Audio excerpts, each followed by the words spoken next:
Bismillahirrahmanirrahim. Assalamualaikum warahmatullahi wabarakatuh dan selamat malam. Alhamdulillah, alhamdulillahirabbil alamin. Wassalatu wassalamu ala asrafil anbiya'i wal mursalin sayyidina Muhammadin wa ala alihi washabihi ajmain. Amma ba'd. Rabbi shrahli sadri wa yassirli amri wahlul 'uqdatam min lisani yafqahu qawli. Segala puji bagi Allah, Tuhan semesta alam, ya, kita panjatkan puji syukur atas kembali berkumpulnya lagi kita di sini dalam acara dialog lintas agama dalam metode debat, ya. Ini yang kedua kalinya untuk periode ini, ya, karena kemarin sudah di FIC. Yang kali ini akan membahas tema yang menarik ini, ya, bagi kita ulas kembali tentang apakah para nabi mengenal Yesus Kristus. Nah, saat ini narasumber kita juga sudah hadir, yaitu dari pihak Kristen ada Pak Erben dan Bang Kayapas, dari Muslim ada gurunda kita, kakanda saya Bang Juma, Ustadz Juma, dan saudara saya Ustadz Wafi. Oke, tanpa berpanjang lebar, saya sebagai moderator cuma menyampaikan bahwa akan berjalan selama 2 jam ke depan, ya. Artinya kita akan selesai di jam 21.30 waktu Indonesia Barat. Ya, 21.30 waktu Indonesia Barat. Jadi langsung nanti metodenya itu per 5 menit aja. Masing-masing punya kesempatan berbicara, sampai masing-masing narasumber itu 10 kali 5 menit. Pihak Muslim 10 kali 5 menit, pihak Kristen juga demikian. Oke, kita langsung aja opening statement-nya dari pihak Kristen. Silakan. Bang Basit, tolong sebagai host kita sama-sama langsung tutupkan mic-nya. Dan kalau perlu share screen kita kasih ke host. Oke, siap. Aku mau share screen.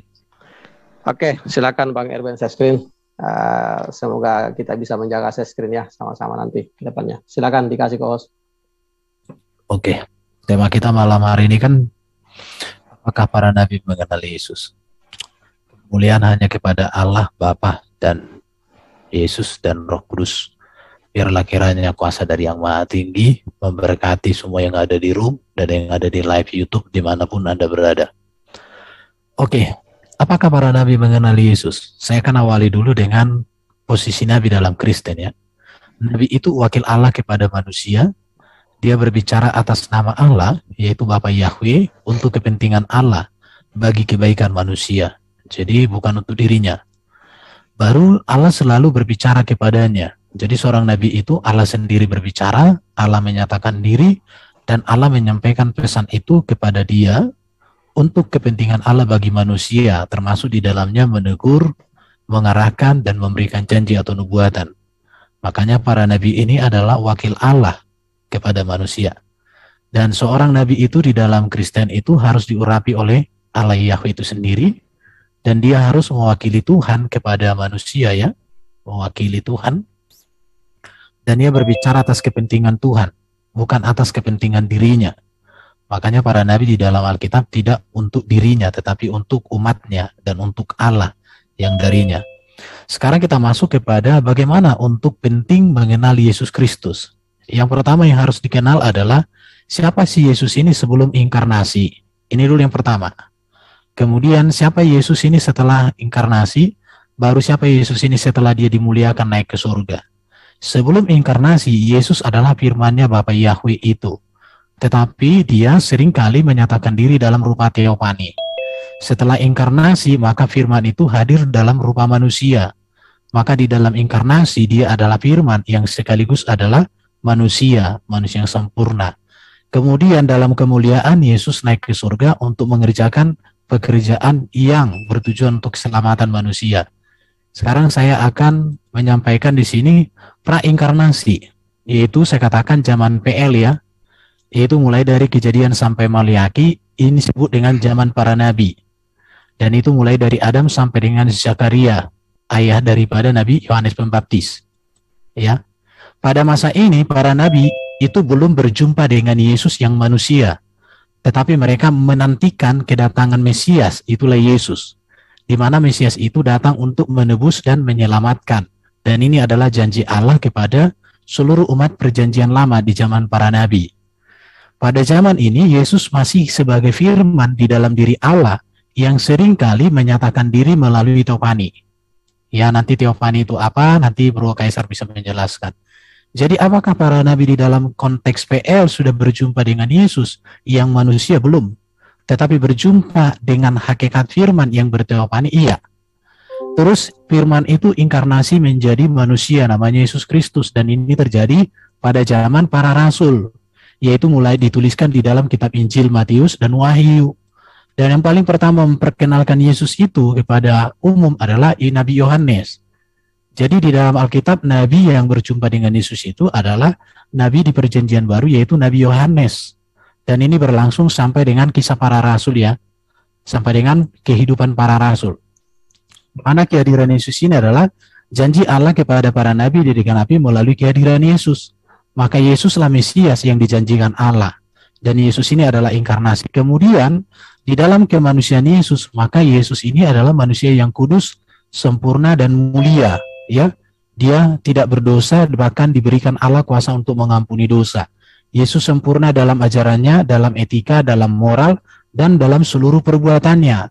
Dan Yesus juga sekarang sudah ada di surga. Maka Yesus di surga itu menyediakan kerajaan surga bagi semua orang yang percaya. Dan nanti di akhir zaman dia datang sebagai raja segala raja, Tuhan di atas segala tuan. Orang yang percaya kepada Yesus pada akhir zaman mendapatkan mahkota upah atas kesetiaan. Tetapi ia akan mendatang memberikan hukuman kepada yang menolak dia sebagai Mesias, sebagai Sang Juru Selamat, sebagai penebus yang memerdekakan. Jadi, apakah para nabi sudah pernah berjumpa dengan Yesus? Tentu kemanusiaan Yesus belum. Kenapa? Karena inkarnasi itu baru terjadi di zaman perjanjian baru, belum di zaman PL. Tapi zaman PL masih teofani. Lanjut, Bro. Kayak pas? Ya, sisa berapa menit timer? 33 detik. Betul. Ya, itu aku izin share screen ya. Ya, perihal tadi teofani, sesuai yang disampaikan Bang Erben ya, saya mau menjelaskan bahwa teofani Sang Firman, ya tadi berarti kemanusiaan Yesus belum ada di zaman para nabi, tapi yang ada itu adalah Sang Firman, yang selalu menampakkan diri dan bereksistensinya pada saat nabi-nabi itu datang, pada saat nabi-nabi itu ditunjuk. Nah ini saya jelaskan, bahwa ini boleh di-share, di-capture juga, bahwa the name of the word of the Lord, nama firman itu duduk di tahta yang sama dengan Allah. Oke, waktu habis, nanti bisa diperkuat lagi di sesi berikutnya ya. Iya, makasih. Oke, silakan lanjut ke narasumber Muslim. Openingnya seperti apa? Karena ini temanya apakah para nabi mengenal Yesus Kristus? Silakan, Gurunda atau Ustadz Wafi yang dulu. Ustaz Wafi gimana? Ustaz Zuma dulu, tafadhol. Baik, bismillahirrahmanirrahim. Tema kita, apakah para nabi mengenal Yesus? Kalau di Islam itu jelas ya, bahwa seluruh nabi itu sudah diajarkan atas kedatangannya kemudian. Nah, terkait dengan Yesus, Saudara Erben tadi membawa perjanjian lama kitabnya Bani Israel. Artinya ketika berbicara mengenai praeksistensi, itu berbicara mengenai nubuat. Nah, kalau berbicara mengenai nubuat, itu yang dimaksud pasti adalah kenabian. Sedangkan nubuat Yesus atau ramalan tentang Yesus, itu pasti ditujukan kepada kenabian Yesus. Hanya saja kata nubuat ini menjadi kabur, samar-samar, ketika kenabian Yesus harus beralih fungsi sebagai sesembahan atau ilahi atau rabi di dalam pemahaman teman-teman Kristen. Oleh karena itulah kemudian ketika berbicara mengenai tentang nubuat atau ramalan atau praeksistensi, yang dibahas di situ hanya tentang kenabian. Kitab-kitab terdahulu ketika berbicara mengenai manusia, maka ketika manusia itu akan diserahi sebagai penyampai firman, maka kedudukan tertinggi yang mereka punya itu adalah nabi. Nah, posisi kemuliaan yang kemudian diberikan kepada Yesus sebagai nabi, akan lebih tepat posisinya di dunia ini. Terutama ketika beliau datang membawa gagasan membersihkan pemahaman-pemahaman dewa, politeisme, dan segala atribut ketuhanan yang dinobatkan kepada manusia, kepada Bani Israel. Nah, dibandingkan ketika dengan persepsi bahwa meletakkan predikat Tuhan terhadap Nabi Allah, yaitu Yesus.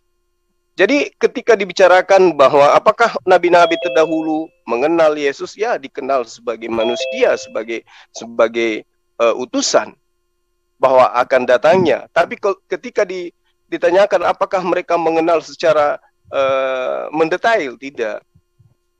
Yesus itu tidak dikenal. Bahkan kalau kita lebih jauh melihat dari segi nama aja, orang Yahudi tidak tahu siapa itu Yesus. Nah, sebagai fakta bahwa Yesus itu adalah nabi dan rasul, sebagai nabi dan rasul, bisa dibuktikan dari ratusan data-data di dalam Bible yang menyimpulkan dengan pasti bahwa Yesus itu manusia biasa yang kemudian diserahi tugas sebagai nabi atau sebagai utusan atau sebagai rasul. Contoh misalnya di dalam Yohanes 20:17, aku akan pergi kepada Bapakku dan Bapakmu, Allahku dan Allahmu. Jadi kalau dikatakan bahwa preeksistensi tadinya adalah Bapak, kemudian menjadi manusia, itu sudah nggak nyambung dengan ajaran Yesus. Saya kira begitu sementara. Silakan Akhi Dinda. Oke, bismillahirrahmanirrahim. Alhamdulillah, salatu wassalamu ala rasulillah, Sayyidina Muhammad ibn Abdillah wa ala alihi wa sahbihi wa man wala amma ba'du. Sebenarnya yang disampaikan Mas Erben barusan itu di PowerPoint-nya sama sekali tidak memiliki power dan tidak memiliki poin. Kenapa? Karena temanya itu apakah para nabi mengenal Yesus. Tetapi Mas Erben justru menjelaskan tentang nubuatan.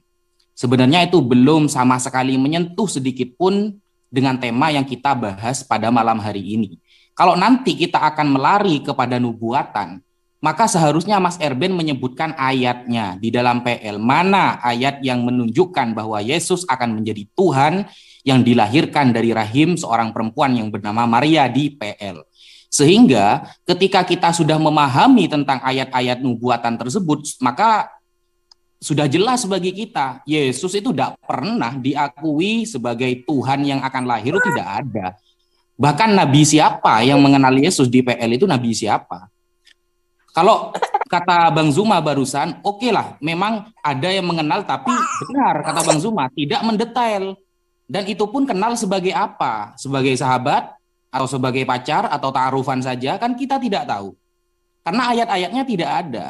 Makanya monggo setelah ini Mas Erben dengan tegas mengatakan ayat-ayat di dalam Bible yang memang secara jelas mengatakan bahwa nabi-nabi terdahulu itu mengenal Yesus. Dan nabi terdahulu itu tahu kalau Yesus ini akan menjadi Tuhan. Nah, kalau memang Anda akan mengarahkan kepada nubuatan, maka bersiap-siaplah Anda akan tumbang setelah ini. Nah, seperti itu. Kenapa? Karena PowerPoint Anda sama sekali tidak menjelaskan sesuatu yang mendetail tentang nabi siapa yang kenal Yesus. Kalau cuma definisi sebagai nabi, maka satu persatu dari PowerPoint Anda akan kita bantah setelah ini. Ya. Semua definisi yang Anda bawakan tentang nabi itu Anda tidak menyebutkan satu ayat pun.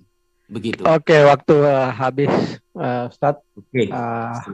Sebelum kita masuk ke sesi berikut ya, sesi mempertajam dan menanggapi, kita sampaikan dulu bahwa acara ini disiarkan secara live di banyak sekali channel YouTube ya. Channel YouTube Muslim itu ada Naja Media, ada Yusuf PI dan Penegak Islam, Media Dakwah Muslim Channel, Debat Panas dan Debat Hebat, serta Pengabat Debat Lintas Agama, Rifamo TV, dan paling utama adalah Zulkifli M. Abbas Official. Begitu pula di channel-channel YouTube Kristen ada Family in Christ Official, Erben Channel, Teolog Kontekstual, dan Buah Sulung punya Aderion. Silakan di subscribe dan tinggalkan komentar positif. Oke, kita masuk sesi berikutnya, sesi yang akan mulai panas ini karena mulai saling bertanya dan menanggapi. Silakan langsung aja ke pihak Kristen. 5 menit waktunya. Silakan. Bro, kayak pas monggo dulu. Aku dikit ya. Sorry. Ya tadi dari penjelasan dari Bro siapa tadi? Zuma ya. Itu tentang apa yang dipaparkan oleh si Bang Erben. Sebetulnya kita perlu tahu ya, dari menit 23 tadi itu sudah selesai. Karena pertanyaan atau judul diskusi malam ini adalah, apakah nabi-nabi itu mengenal Yesus? Si Zuma bilang, ya jelas kenal. Justru ya mengakui sebagai utusan. Lah iya, berarti udah clear jawabannya kenal. Tapi yang satu ngebantah dengan ABCD panjang lebar, tapi ternyata yang satu mengiyakan, yang satu tidak mengiyakan. Maksud saya ini lebih baik kalian kompak dulu, atau setidaknya masuk breakout room dulu, itu baru kita diskusi. Karena kalau seperti ini, ya justru saya tanya lagi, apakah nabi-nabi terdahulu itu mengenal Nabi Muhammad? Justru tidak. Malah Gurunda yang kalian sebut Gurunda tadi menyebutkan itu, nabi-nabi itu mengenal Yesus atau Isa. Ya, lanjut Bang Erwin. Oke, jadi Yesus Tuhan. Saya share screen dong, di stop dulu waktunya. Saya share screen. Oke, Saya harus lagi ke host ke ini, Pak Erwin. waktunya di stop. Oke, saya harus di sini ntar ya. Ini. Jadi apakah Yesus Tuhan? Menurut saya teman-teman Muslim harus memikirkan apa sih yang dipahami orang Kristen dengan kata Tuhan. Kata Tuhan itu sepadan dengan kata Lord, sepadan dengan kata Rob dalam bahasa Arab, dan sepadan dengan kata Gusti. Karena di dalam Quran saya baca, Rob dipakai kepada Allah, kepada Firaun, dan kepada Potifar.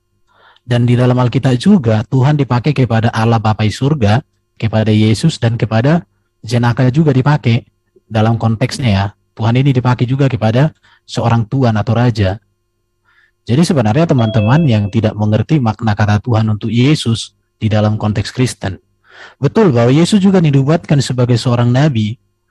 Makanya bagi kami orang Kristen, Yesuslah satu-satunya nabi yang tidak berdosa dan berkuasa mengampuni dosa. Yesuslah satu-satunya nabi yang melakukan begitu banyak mujizat. Yesuslah satu-satunya nabi yang punya ajaran etika dan moral yang sempurna. Tidak ada cacat celah.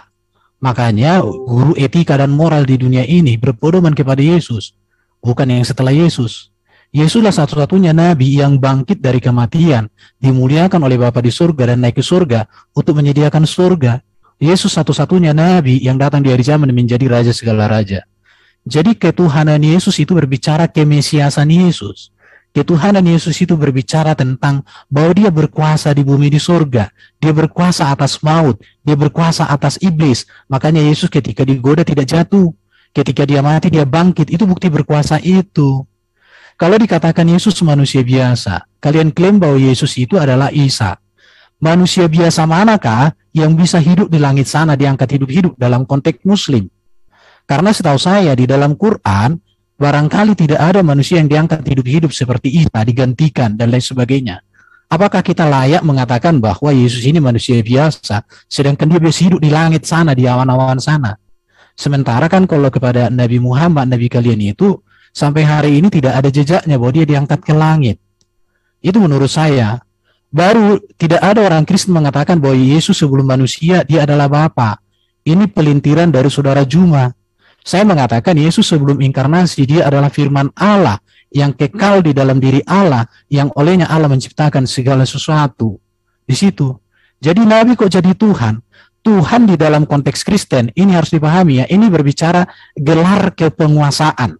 Ini berbicara otoritas. Sama seperti di dalam Quran, kata Rob itu bisa dipakai kepada Firaun, bisa kepada Potifar, kepada Yusuf, dipakai Robnya. Tetapi kalau kalian bisa memahami Rob kepada Allah, Rob kepada Firaun, Rob kepada Potifar, kenapa kalian tidak bisa memahami Tuhan kepada Allah, Tuhan kepada Yesus, dan Tuhan kepada raja-raja yang lain? Menurut saya di sini perlu kita punya kejelian di dalam membangun sebuah argumen. Jadi saya mau tegaskan ya, kalau ada nabi yang lebih baik dari Yesus, maka saya katakan malam ini saya tinggalkan Yesus, saya ikut itu. Tapi di dalam pencarian saya, di dalam kitab suci yang saya baca, di dalam buku-buku teologi, saya pernah menjadi pegawai perpustakaan saat kuliah semester akhir, tingkat akhir. Dari semua buku-buku yang saya baca itu, saya tidak pernah temukan ada nabi yang lebih hebat, lebih kudus, lebih mulia, lebih agung dari Yesus. Maka saya putuskan tidak ragu lagi untuk mengakui bahwa Yesus itulah yang harus diikuti, yang harus diteladani. Maka kalau ada orang mengaku nabi, tapi kualitasnya, hidupnya, ajarannya jauh di bawah Yesus, stop, tidak akan saya ikuti lagi itu. Terima kasih. Habis. Oke. Mantap sekali ya dari pihak Kristen. Jadi ini kita kembali ingatkan bahwa temanya adalah apakah para nabi mengenal Yesus Kristus. Jadi semoga kita tidak keluar dari situ. Seperti kemarin kami di Zoom EBC, temanya adalah apakah para nabi mengenal Allah. Otomatis ada bantahan dari pihak Kristen ya pada saat kemarin. Jadi di sini pun wajar gitu kan nanti saling membantah. Oke, lanjut silakan dari Muslim langsung. Iya saja. Jadi saya katakan kepada saudara, saya dengan adik saya itu nggak bertentangan. Karena kita sedang berbicara mengenai kitab yang Anda ambil dari agama lain. Yaitu kitabnya Bani Israel, bukan berbicara mengenai Al-Quran. Itu yang perlu Anda pahami. Dan tolong Anda berdua, ini membahas tentang nabi-nabi di dalam kitab yang Anda gunakan. Bukan mengenai Rasulullah Muhammad SAW, bukan mengenai Allah. Fokus di sana. Nah, kenapa saya mengatakan bahwa orang terdahulu kenal Yesus? Karena Yesus sudah dinubuatkan. Makanya saya katakan tadi, ketika Anda berbicara mengenai praeksistensi, berarti itu nubuatan, bercerita tentang masa yang akan datang. Coba Anda lihat di dalam Mazmur 91. Bagaimana Tuhan di dalam cerita itu akan menyelamatkan Yesus dan mustahil kemudian dia mati di atas tiang salib. Pahami itu? Berarti Yesus sudah diceritakan oleh mereka. Yes, sebagai nabi, sebagai utusan Tuhan yang tidak mungkin dicederai oleh siapapun. Bahkan kena panu pun Yesus itu tidak wajar, tidak pantas. Karena sudah dinubuatkan. Tapi kalau Anda mengatakan temanya apakah nabi-nabi terdahulu mengenal Yesus? Nabi mana? Tunjukkan kepada kita dalilnya. Mana di situ? Dalil nabi mana yang mengenal Yesus yang Anda maksud? Dalam arti kata mengenal seperti apa yang diterangkan oleh adik saya tadi, bahwa nabi-nabi terdahulu mengenal ada Tuhan, ya, Tuhan dalam arti kata yang dipahami oleh Erben, meski muatannya adalah untuk kemudian agar dipahamkan oleh warga Indonesia bahwa Yesus itu adalah Tuhan dalam perspektif negara Indonesia.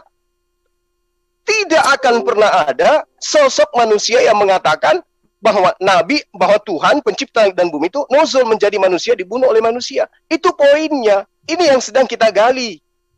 Mana nabi yang memperkenalkan bahwa sosok Tuhannya mereka yang bersatu dengan firman bakal menjadi manusia. Kalau firman dalam perspektif ciptaan seperti apa yang ada di dalam kitabnya Sakaria 12 nomor 1, memang semua manusia itu adalah ciptaan Tuhan dan Yesus adalah manusia. Roma 1 nomor 3, Yesus berasal dari Bani Daud, artinya dia berasal dari sperma Daud. Nah, selesai di situ. Kalau itu yang Anda bahas. Tapi kalau Anda berpura-pura menggunakan kata Tuhan, giliran Yesus manusia, Anda masuk. Itu kan Firaun juga bisa disebut Tuhan. Tapi kan misinya di sini, Pak. Misi Anda mengatasnamakan manusia itu Tuhan itu apa sebenarnya? Gitu. Ya, tolong dipahami itu. Silakan Dinda Wafi. Oke, bismillahirrahmanirrahim. Benar yang dikatakan Gurunda Zuma. Jadi tema kita malam ini, Mas Erben dan temannya, itu apakah ada dan dari nabi-nabi itu yang mengenal Yesus bahwa dia akan menjadi nubuatan, akan dilahirkan dari rahim seorang wanita yang bernama Maria dan dia akan menjadi Tuhan. Itu yang kita bahas. Bukan eksistensi Yesus sebagai Tuhan, sifat ilahiyah Yesus, bukan itu. Ada enggak dari nabi-nabi itu? Bahkan Mas Erben dari PowerPoint-nya tidak menyebutkan satu ayat pun ketika mendefinisikan nabi itu seperti itu. Gak ada. Nah, padahal di dalam Bible Anda itu sangat banyak definisi tentang nabi itu banyak. Contohnya di Yehezkiel 13 bahwa nabi itu seperti anjing hutan. Nah, di tengah-tengah reruntuhan, begitulah nabi-nabimu, hai Israel. Nah, kan bisa pakai PowerPoint yang itu, bahwa nabi-nabi di dalam Bible itu seperti anjing-anjing hutan. Jadi kalau sampean ketemu anjing hutan, itu nabi saya. Nah, seperti itu kan. Sedangkan Mas Erben tadi mengatakan nabi adalah begini, seakan-akan suci banget gitu loh. Tidak menyebutkan satu ayat sekalipun. Lalu katakan, apakah ada nabi yang lebih hebat daripada Yesus? Dari sifat yang mana yang akan Anda ikuti dari Yesus? Apakah ketika Yesus meminjam keledai lalu tidak dikembalikan sampai kapan mau dikembalikan sampai sekarang nggak ada ayatnya? Berarti Anda akan mengikuti kalau minjem sesuatu ke orang lain, nggak usah dikembalikan. Kenapa? Karena Yesus ngajarkan seperti itu. Nah, seharusnya Anda itu menyebutkan ayatnya. Ini loh Nabi Musa, ini loh Abraham dalam PL mengatakan bahwa nanti akan ada Mesias namanya Yesus. Atau akan ada Tuhan yang lahir dari rahim Maria, dari keturunan Daud, dia akan menjadi Tuhan begini dan begitu. Nah, buktinya Anda tidak akan bisa menyebutkan itu. Kenapa? Karena kitab Anda yang dipakai itu kitab orang lain, kitab dari agama lain. Dan kalau kita tanya kepada orang Yahudi sekarang, ada enggak satupun orang Yahudi yang mengatakan Yesus itu Tuhan begini dan begitu? Tidak ada yang percaya. Itu namanya cinta bertepuk sebelah tangan. Anda mengagung-agungkan kitab orang lain, tapi orang lain itu sudah mengakui Anda. Waktu habis, Ustaz, nanti lagi di sesi berikut. Oke, langsung aja. Saya tidak akan menyentuh kepada materi apapun dalam debat ini. Saya lempar aja langsung ke narasumber Kristen. Silakan. Aku pertama ya, Bang. Silakan. Go ahead. Siapapun yang pertama. Silakan. Tadi si Zuma tadi ngutip pertama tadi Mazmur 91. Nah, ini mengapa langsung lompat ke situ ya? Karena kalau kita melihat nubuatan itu, nubuatan penyalipan itu sendiri ada di dalam Mazmur 22. Ayat 1 itu jelas itu membunyikan apa yang diucapkan Yesus pada saat di atas kayu salib. Kemudian ayat Mazmur 22 ayat 17 itu jelas, sangat jelas menuliskan mereka menusuk tangan dan kakiku. Jadi mestinya kalau seandainya dugaan itu bahwa Yesus tidak disalib, ini kita kembali malah mengarah ke situ. Kalau gitu si Bro Zuma tadi mesti membuktikan bahwa ada juga ayat di Mazmur atau nubuatan tentang Mesias bahwa dia akan digantikan. Dan bukan hanya digantikan, bahwa juga Mesias itu diangkat ke langit dan yang menggantikannya itu mati. Harusnya ada ayat seperti itu. Itu akan lebih menunjukkan suatu kebenaran. Jangan malah mencomot ayat yang dia malah tidak percaya gitu kan. Terus tadi tentang nubuatan. Contohnya gini, di dalam keislaman itu kalian juga mengimani bahwa Siti Maryam atau ibundanya Yesus itu juga perawan. Nah, sementara kata-kata keidentikannya itu muncul dalam Yesaya 7 ayat 14 ya. Yesaya 7 ayat 14 yang dikutip juga oleh Rasul Matius dalam ayatnya. Nah, pertanyaannya Yesaya ini di dalam Islam siapa namanya? Apakah berubah nama gitu? Tiba-tiba namanya jadi Abdul apa gitu, Abdul Uzza apa Abdul Manat gitu, Al-Manat. Kan justru ini aneh. Ada nubuatan di kitab Yahudi, ya kitab terdahulu, kalian mengimani tentang ibunda Mesias atau Al-Masih itu, tapi kalian tidak kenal nabinya gitu. Ini kalian mesti membereskan dulu masalah-masalah seperti ini. Tuh. Terus tadi masalahnya si Goofy ya. Goofy tadi bilang itu masalah anjing. Anjing itu bro, itu anjing itu juga itu menjelaskan itu kiasan tentang kiasan tentang orang di luar Israel, bro. Jadi jangan malah dikiaskan sebagai Mesias atau apapun itu, karena itu tidak tepat. Mungkin itu Bang Erben, silakan dilanjutkan. Saya mau share screen, dihentikan dulu waktunya dong. Oke, di pause dan bagian co-host ke Erben. Sudah. Oke, lanjut. Oke, jadi ada tadi mengutip ayat tentang keledai, tapi di sini memang kegagalannya adalah tidak bijak membaca. Kalau dibaca di ayat 3 ini, dan jikalau ada orang menegur kamu, katakanlah Tuhan memerlukannya. Ia akan segera mengembalikannya. Ayat 6. Maka pergilah murid-murid itu berbuat seperti yang ditugaskan Yesus kepada mereka. Diambil dan dikembalikan. Makanya dikatakan berbuat seperti yang diperbuat mereka. Jadi di sini kalian perlu belajar membaca dan memahami yang dibaca. Bukan hanya tahu membaca tapi nggak tahu makna. Baru tadi dikatakan Bro Juma ini, kitab PL itu miliknya agama lain katanya. Yesus itu ketika mengajar memakai kitab PL, Paulus juga ketika mengajar memakai kitab PL. Jadi sejak semula kekristenan itu sudah menggunakan kitab PL. Maka sampai sekarang kami gunakan dan kami tempelkan jadi satu, nggak kayak kalian. Nggak mau ditempelkan, kalau ditempelkan repot. Baru berbicara, kok Nabi bisa mati dan lain sebagainya. Lupa kalian itu Yesaya 53. Yesaya 53 ini jelas ini berbicara tentang Yesus ini. Tetapi karena kalian nggak membaca, maka kalian nggak ngerti. Yesaya 53 ini tepat sekali tentang kematian Kristus ini, tepat ini semua. Jadi di mana Mesias yang menderita ini dia, Yesaya 53. Di mana Yahudi TikTok nggak suka baca ini, tetapi kalau Yahudi yang sejati, justru mereka menyadari akan kesalahan mereka dengan hal itu. Baru saya tadi katakan bro cuma ini, Tuhan nujul jadi manusia. Nggak ada Tuhan Yahweh nujul jadi manusia di dalam Kristen. Tapi firman yang menjadi manusia. Baru kau katakan tadi Yesus bani Daud, berarti dia biologis Daud. Kau lupa bahwa Maria itu adalah keturunan dari Yehuda juga. Satu suku dengan Daud. Jadi jangan dilupakan, artinya benih insaninya Yesus memang dari keturunan Daud, dari Yehuda. Sama. Tetapi jangan lupa bahwa Maria hamil itu perawan. Artinya dia memiliki benih ilahi juga. Maka bagi orang Kristen Yesus itu insani dan ilahi sekaligus. Makanya tidak ada manusia yang seperti Yesus di dunia ini. Dari keberadaannya, dari ajarannya, dari hidupnya, dari perbuatannya.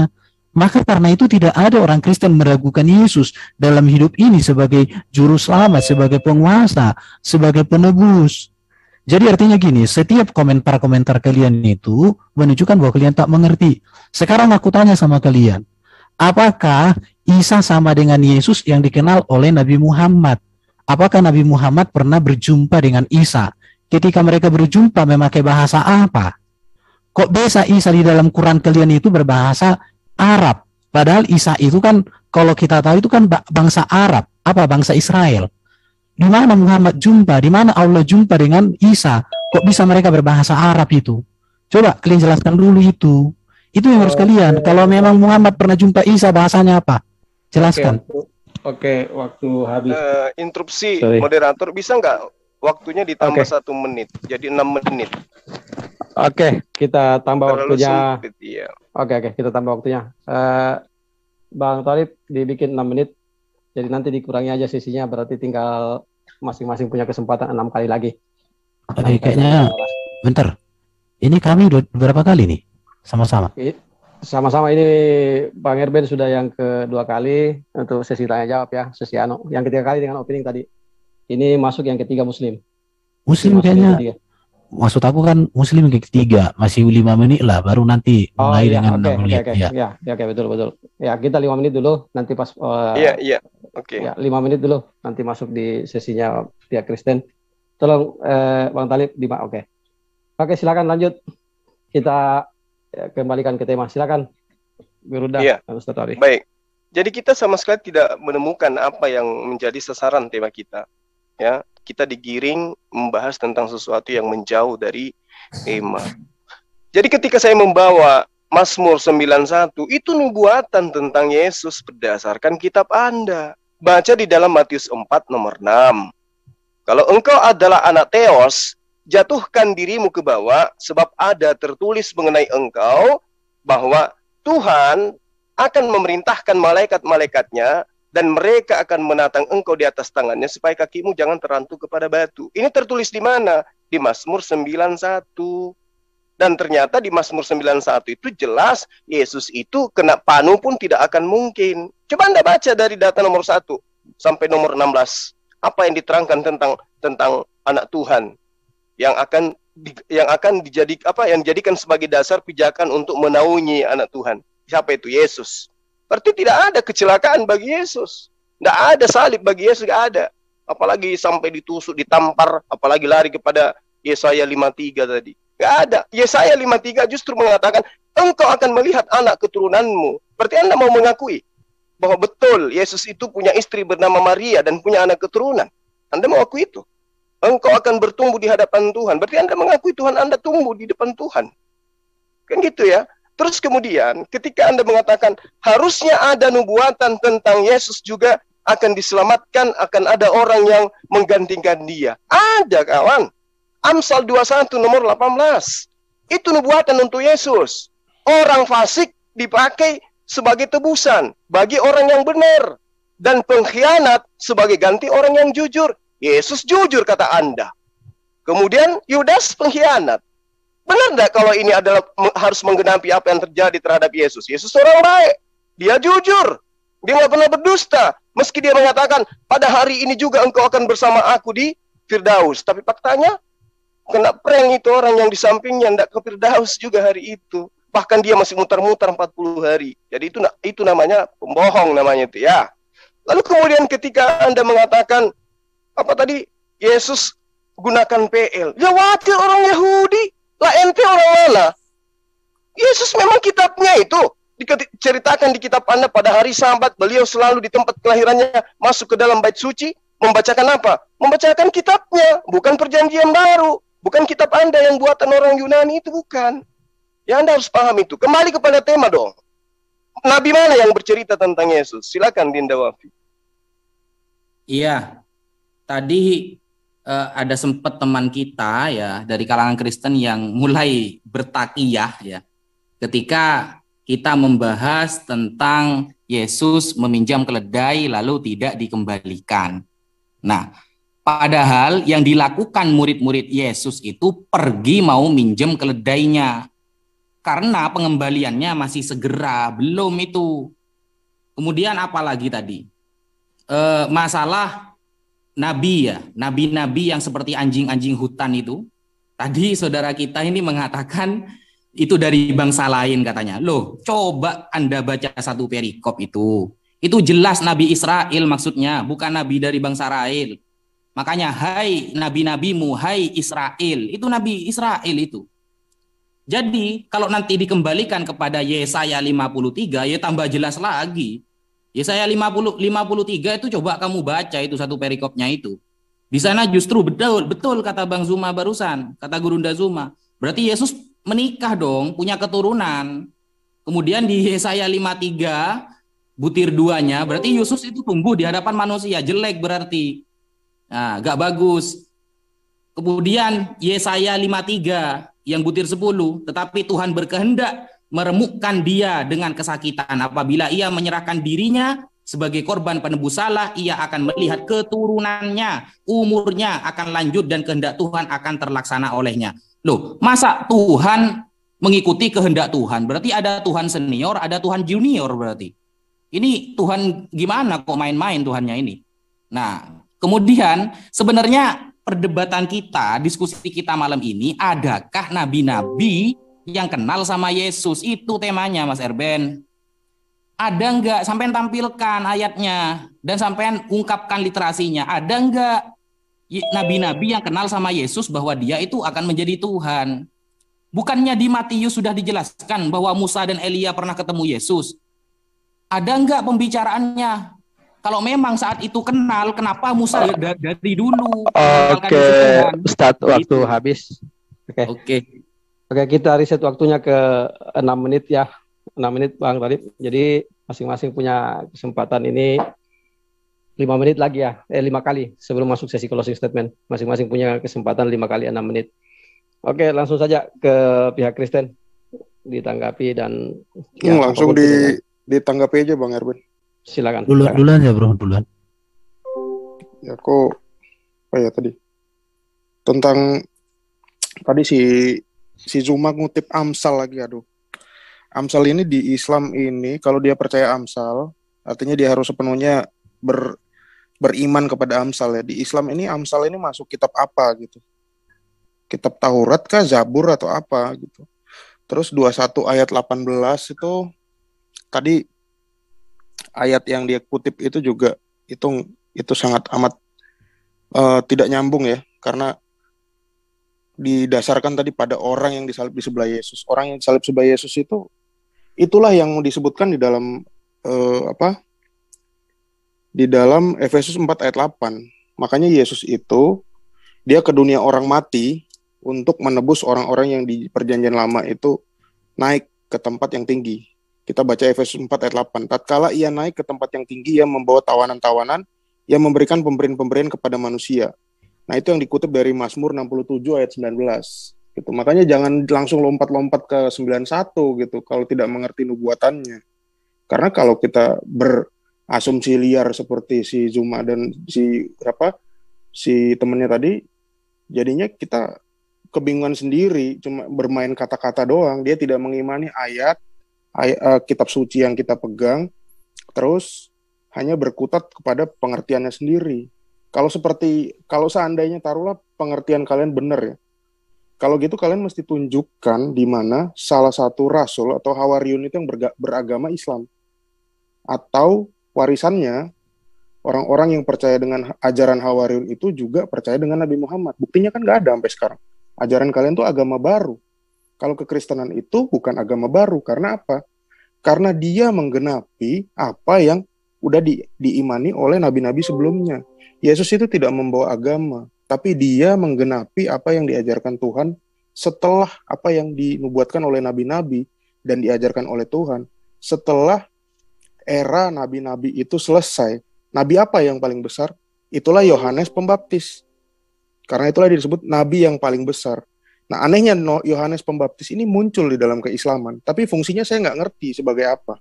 Kalau di kekristenan jelas, dia pun disetarakan dengan Elia, karena dia apa? Dia nabi yang bisa membuktikan penciptaan ulang kembali. Pada saat pembaptisan Sang Firman itu, Roh Kudus itu tampak dan turun kepada Yesus. Gitu. Itu makanya dia diumpamakan sebagai Elia. Gitu. Tapi kalau di Muslim, saya nggak ngerti, saya belum menemukan fungsinya apa gitu. Jadi ini mendukung apa yang dijelaskan oleh Bang Erben tadi. Dilanjutkan Bang Erben. Saya pikir udah sangat jelas ya. Jadi Yesus nabi yang luar biasa, nabi yang terkemuka di bumi dan di surga, nabi yang tidak berdosa, nabi yang berkuasa mengampuni dosa. Maka tidak ada keraguan bagi orang Kristen lagi untuk percaya kepada Yesus. Saya coba share screen ini, dihentikan dulu waktunya. Tolong Bang Basin kasih kau. Sudah. Oke ya, saya share screen. Ini ada beberapa nubuatan ya. Jadi bahwa Sang Mesias itu akan datang sebagai keturunan Abraham, keturunan Daud, kelahiran dari anak darah, tempat lahir, dan dia akan ada pendahulu Yohanes, bahwa dia adalah sebagai seorang raja, nabi, dan imam. Baru dia juga menanggung dosa dunia. Baru dia diolok-olok, tangan dan kakinya dipaku. Tidak ada tulang yang patah, serdadu membuang undi. Doa daripada Kristus ada dari Mazmur ini digenapi di sini. Baru disesah, bahkan dia mati, Yesaya 53, kebangkitan dan kenaikan. Jadi ini menegaskan bahwa kehadiran Yesus ini benar-benar adalah rencana daripada Allah Bapa di surga, yaitulah Bapa Yahweh itu. Dan semua ini dilakukan oleh Bapa di surga untuk Yesus hadir, supaya melalui Yesuslah manusia mengenal siapa Allah yang sempurna, siapa Allah yang benar, siapa Allah yang hidup, siapa Allah yang menyelamatkan, dan langsung pasti masuk surga, tidak melalui transit dulu begitu ya. Jadi apa yang tertulis di dalam Alkitab ini menegaskan tentang Yesus itulah yang menjadi pusat dari karya Allah untuk manusia dan dunia diselamatkan. Maka Yesus mengatakan, aku jalan kebenaran dan hidup. Tidak ada seorang pun yang sampai kepada Bapa kalau tidak melalui aku. Mengapa? Karena Bapa menghendaki bahwa keselamatan manusia hanya terjadi melalui utusannya yang agung, yaitu Yesus Kristus, Sang Firman yang hadir dalam rupa manusia. Maka Yesus itu firman, mengajarkan firman, meneladankan firman, dan menggenapi firman. Maka dikatakan di dalam Alkitab, di dalam Yesuslah berdiam seluruh kepenuhan keallahan. Maka karena itu, tidak ada keraguan lagi untuk percaya kepada Yesus sebagai teladan, sebagai junjungan, sebagai pembimbing, sebagai penebus dan penyelamat. Ini yang mau saya tegaskan sama kawan-kawan semua. Kalau di Yesaya tadi ada katanya Tuhan Junior, Tuhan ini. Kalian nggak mengerti beda kata Tuhan huruf besar semua dengan hanya Tuhan T huruf besar. Tuhan huruf besar semua konteks PL itu menuju kepada Adonai. Dalam teks aslinya itu YHWH. Tapi kalian karena nggak ngerti itu ya saya maklum. Di situ. Jadi Tuhan Yesus memang benar-benar dia adalah Tuhan yang tunduk kepada Bapa Yahweh itu. Maka Yesus mengatakan, makananku ialah melakukan kehendak Ia mengutus aku. Jadi tidak ada orang Kristen yang menentang bahwa Yesus diutus. Tetapi Yesuslah utusan satu-satunya yang sempurna. Haleluya. Waktu habis. Jadi sedikit moderator intervensi ya. Tema kita ini adalah apakah para nabi mengenali Yesus Kristus? Kita tidak membahas tentang ketuhanan Yesus. Jadi mudah-mudahan ke depan alurnya seperti itu ya, sedikit pembuktian karena tadi ada pertanyaan dari sudah 3 kali pertanyaan dari Ustadz Wafi, belum ada jawaban dari pihak Kristen. Semoga putaran berikut bisa dijawab. Silakan pihak Muslim langsung 6 menit. Oke, baik. Sangat menarik apa yang Anda uraikan, Saudara Erben. Tapi bagaimana jika para cendekiawan atau kaum intelektual dari Kristen pada awal mula itu kemudian ya menyalin dari perkamen kitab-kitab terdahulu tentang nubuat yang lalu kemudian mereka mengaturnya sedemikian rupa agar sesuai dengan kehidupan Yesus. Bukankah perjanjian lama itu dibuat untuk mereka yang tidak bisa bahasa Ibrani? Ketika kitab daripada Bani Israel itu diperintahkan oleh Kekaisaran Romawi di abad 3 sebelum Masehi untuk diterjemahkan ke dalam bahasa Septuaginta. Nah, bagaimana kalau semisal ada kesengajaan dan itu indikasinya kuat? Kenapa? Perjanjian baru itu diperuntukkan kepada non-Yahudi, bukan kepada si pemilik kitab. Sehingga ketika Anda membawa data, Tuhan begono, kemudian perjanjian lama begini, digenapi oleh Yesus begono, dan seterusnya. Ini dasar pijakannya apa? Sementara Yesus sama sekali tidak pernah berbicara tentang kitab Anda. Yesus tidak mengenal Lukas. Yesus tidak mengenal Paulus. Yesus tidak mengenal Markus. Terus apa dasar Anda mengatakan, ini cocok loh, di perjanjian lama begini loh, perjanjian baru begini loh. Lalu kemudian Anda mengatakan, Yesus itu bukan Tuhan katanya. Tuhan itu sama seperti ketika Fir'aun disebut Tuhan. Lalu bagaimana dengan data yang ada dalam kitab Anda? Yang mengatakan, Allah adalah firman, firman adalah Allah, Allah sama dengan firman, firman sama dengan Allah. Berarti, firman yang menjadi manusia, itulah Tuhan. Mau Anda presetkan kemanapun. Nah ini yang kita cari. Mana perkataan-perkataan Nabi bahwa Allah yang adalah firman bakal menjadi manusia dan dia adalah Tuhan ketika bangkit kemudian hari ketiga begini dan seterusnya. Mana? Ada Anda menunjukkan itu dari tadi. Anda hanya mengais-ngais Muslim, Muslim, Al-Quran, Allah, Muhammad. Loh, ini temanya apa? Kok kayak disembunyikan sesuatu gitu loh. Saatnya Anda membuktikan kebenaran Kristen. Oh, ternyata Nabi Edo berbicara mengenai Yesus. Oh, Yesaya bercerita tentang Yesus. Oh, ternyata Mika berbicara tentang Yesus. Nabi ini bercerita tentang Yesus. Buktikan itu. Jangan justru saya yang lebih kencang membuktikan Tuhan Anda itu adalah manusia 100%. Buktikan sekarang gitu loh. Oh, Usia bercerita tentang Yesus. Nabi Hosea bercerita tentang Yesus. Yotam, Ahaz, Hizkia, Elia, Elisa bercerita Yesus. Buktikan. Saatnya Anda membuktikan kepada publik Kristen dengan konsep manusia jadi Tuhan. Dari sembahan, pencipta, dia adalah firman jadi manusia. Saatnya Anda buktikan itu. Saya ingin lihat sejauh mana, jangan lari ke Quran. Kemarin Anda sudah dikasih tema apakah Allah dikenal oleh para nabi. Dan itu sudah selesai. Sekarang giliran Anda buktikan para nabi mengenal Yesus. Ini sudah berapa menit Anda nggak nyentuh itu atau nggak ada? Silakan Adinda. Ya begini Mas Erben. Saya dari tadi tidak tahu dalilnya Anda itu yang mana yang dipakai gitu loh. Jadi mana Nabi yang mengenal Yesus itu mana? Kok larinya kemana-mana? Sampai temennya Anda itu mengatakan apa namanya itu? Di dalam Islam juga Maria itu juga orang perawan yang dijaga. Itu buktikan gitu loh. Ada ndak Nabi yang kenal sama Yesus? Tadi Mas Erben itu menampilkan data. Salah satu nubuat di PL itu seperti Yesaya 7:14. Nah ini kalau korban copy paste seperti itu Mas Erben. Kenapa? Karena Yesaya 7:14 itu kata rabi-rabi Yahudi itu bukan Yesus Mas Erben. Itu bukan Yesus. Immanuel ya, Immanuel yang akan dilahirkan itu. Boleh saya share screen? Saya share screen ya. Timer dihentikan kalau share screen ya. Iya, silakan. Ini kitabnya orang lain di copy paste sama Mas Erben ini. Enak aja. Timer di pause dulu sampai berbicara. Ini Mas Erben. Di Sefaria Mas Erben, ya di Sefaria, maksudnya Immanuel ini bukan Yesus Mas Erben, tapi kembali kepada Yesaya 8 ayat 3-nya, butir 3-nya. Apa Yesaya 8 butir 3-nya? Itu bukan Yesus. Yesus itu orang kapan Mas Erben gitu. Nah, kita buka Yesaya 8. Ini kata orang Rabi Yahudi, ustadznya Yahudi nih Mas Erben. Ini kitabnya mereka. Nah, ini loh kata pembesar Yahudi. Kemudian aku menghadapi istriku yang mengandung dan melahirkan seorang anak laki-laki.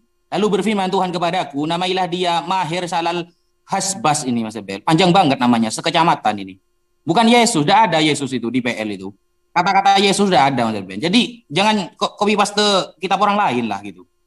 Orang lain tuh mengatakan ini, maksudnya Immanuel itu di apa? Di PL Yesaya 7:14. Kok Anda mengatakan Yesus dari mana? Itu pemerkosaan dalil namanya Mas Erben.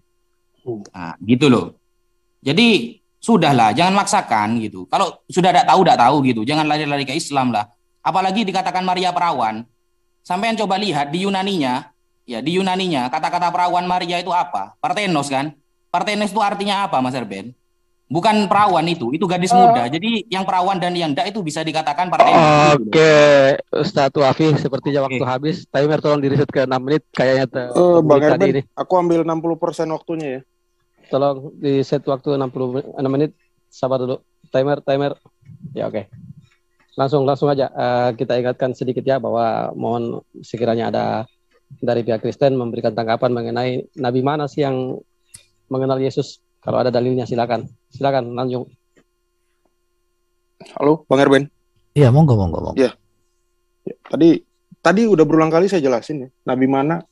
Gak usah kita ngomong jauh-jauh ya. Tadi pertanyaan saya nggak dijawab juga. Yohanes itu kan di kalian nabi ya. Itulah yang jelas-jelas melihat sang Mesias itu di depan mata kepalanya sendiri gitu. Terus tadi si Gufi sama si Zuma ini ngambil, kalau kalian tuh nyolong kitab orang Yahudi. Nah ini, sekarang aku tanya ke Bang Erben ya, kita dialog singkat. Kitab orang Yahudi sekarang itu namanya apa Bang? Kitab Taurat. Namanya, kitab apa? Kan satunya Septuaginta, yang pakai orang Kristen ya. Yang dipakai sama orang Yahudi apa?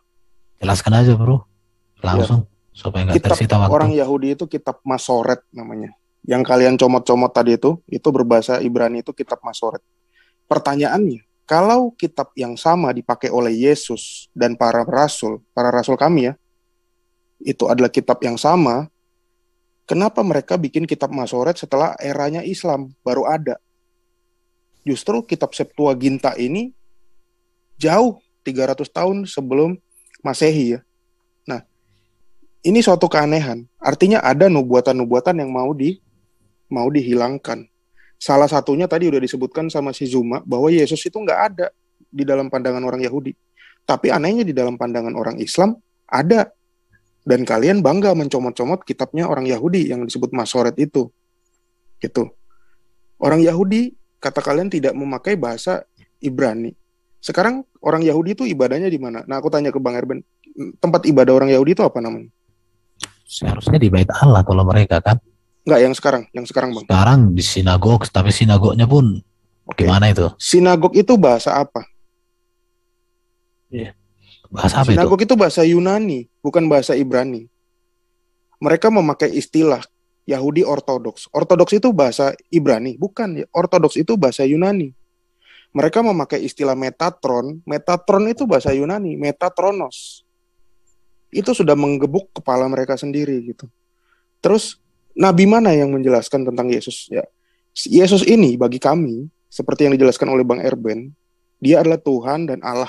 Tuhan ini merujuk kepada kemanusiaannya. Tuhan di atas segala Tuhan. Nah, inilah yang disebutkan oleh nabi-nabi. Daniel, Yesaya, Daud, ya, menyebutkan bahwa duduklah di sebelah kananku sampai kubuat musuh-musuhmu tumpuan kakiku. Yesaya dan Daniel menyebutkan gini, anak manusia duduk di sebelah kanan Allah. Itu membuktikan bahwa Dwi Kodrati ini, bahwa Mesias yang akan datang itu memiliki kodrat kemanusiaan dan keilahian. Itu yang nggak bisa dibantah. Makanya Yesus punya gelar Mesias. Semua nabi-nabi yang menantikan Yesus itulah Mesias. Yang akan datang itulah Mesias. Sampai di Arab kalian rubah jadi Al-Masih. Bukannya diurapi tapi jadi tukang usap. Ada lagi yang bilang tukang hapus gitu kan. Kalian geser-geser semuanya maknanya. Makanya kalian tidak akan menemukan jejak kebenaran Mesias atau keselamatan yang hakiki dari ajaran kalian itu sendiri. Itu bro. Ya. Dari saya itu aja Bang Erwin. Iya, baru Yesus dari konteks Yunani itu dari Yesua, bahasa Ibraninya artinya penyelamat atau juru selamat. Tapi kalian ubah menjadi Isa, artinya tidak ada. Nah, itu dia menjadi pergumulan kalian. Baru kalian bilang tadi bahwa PB itu ditulis untuk non-Yahudi katanya. Kalian lupa bahwa Paulus itu ketika melayani selalu pergi ke sinagog, dan di sinagog itu dia melayani banyak orang-orang Yahudi yang diaspora. Jadi kembali lagi bahwa kalian selalu menunjukkan bahwa kalian tidak mengerti apa-apa di sini. Di situ dia masalahnya.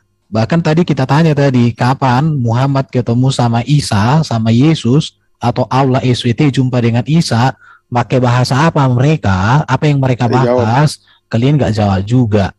Jadi kalian ini memang hanya bisa mengatakan tidak menjawab. Saya sudah jawab tadi. Para nabi PL tidak ada yang jumpa dengan kemanusiaan Yesus.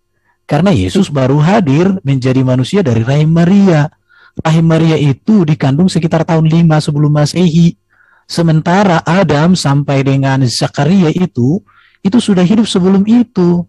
Bagaimana mungkin mereka jumpa dengan kemanusiaan Yesus?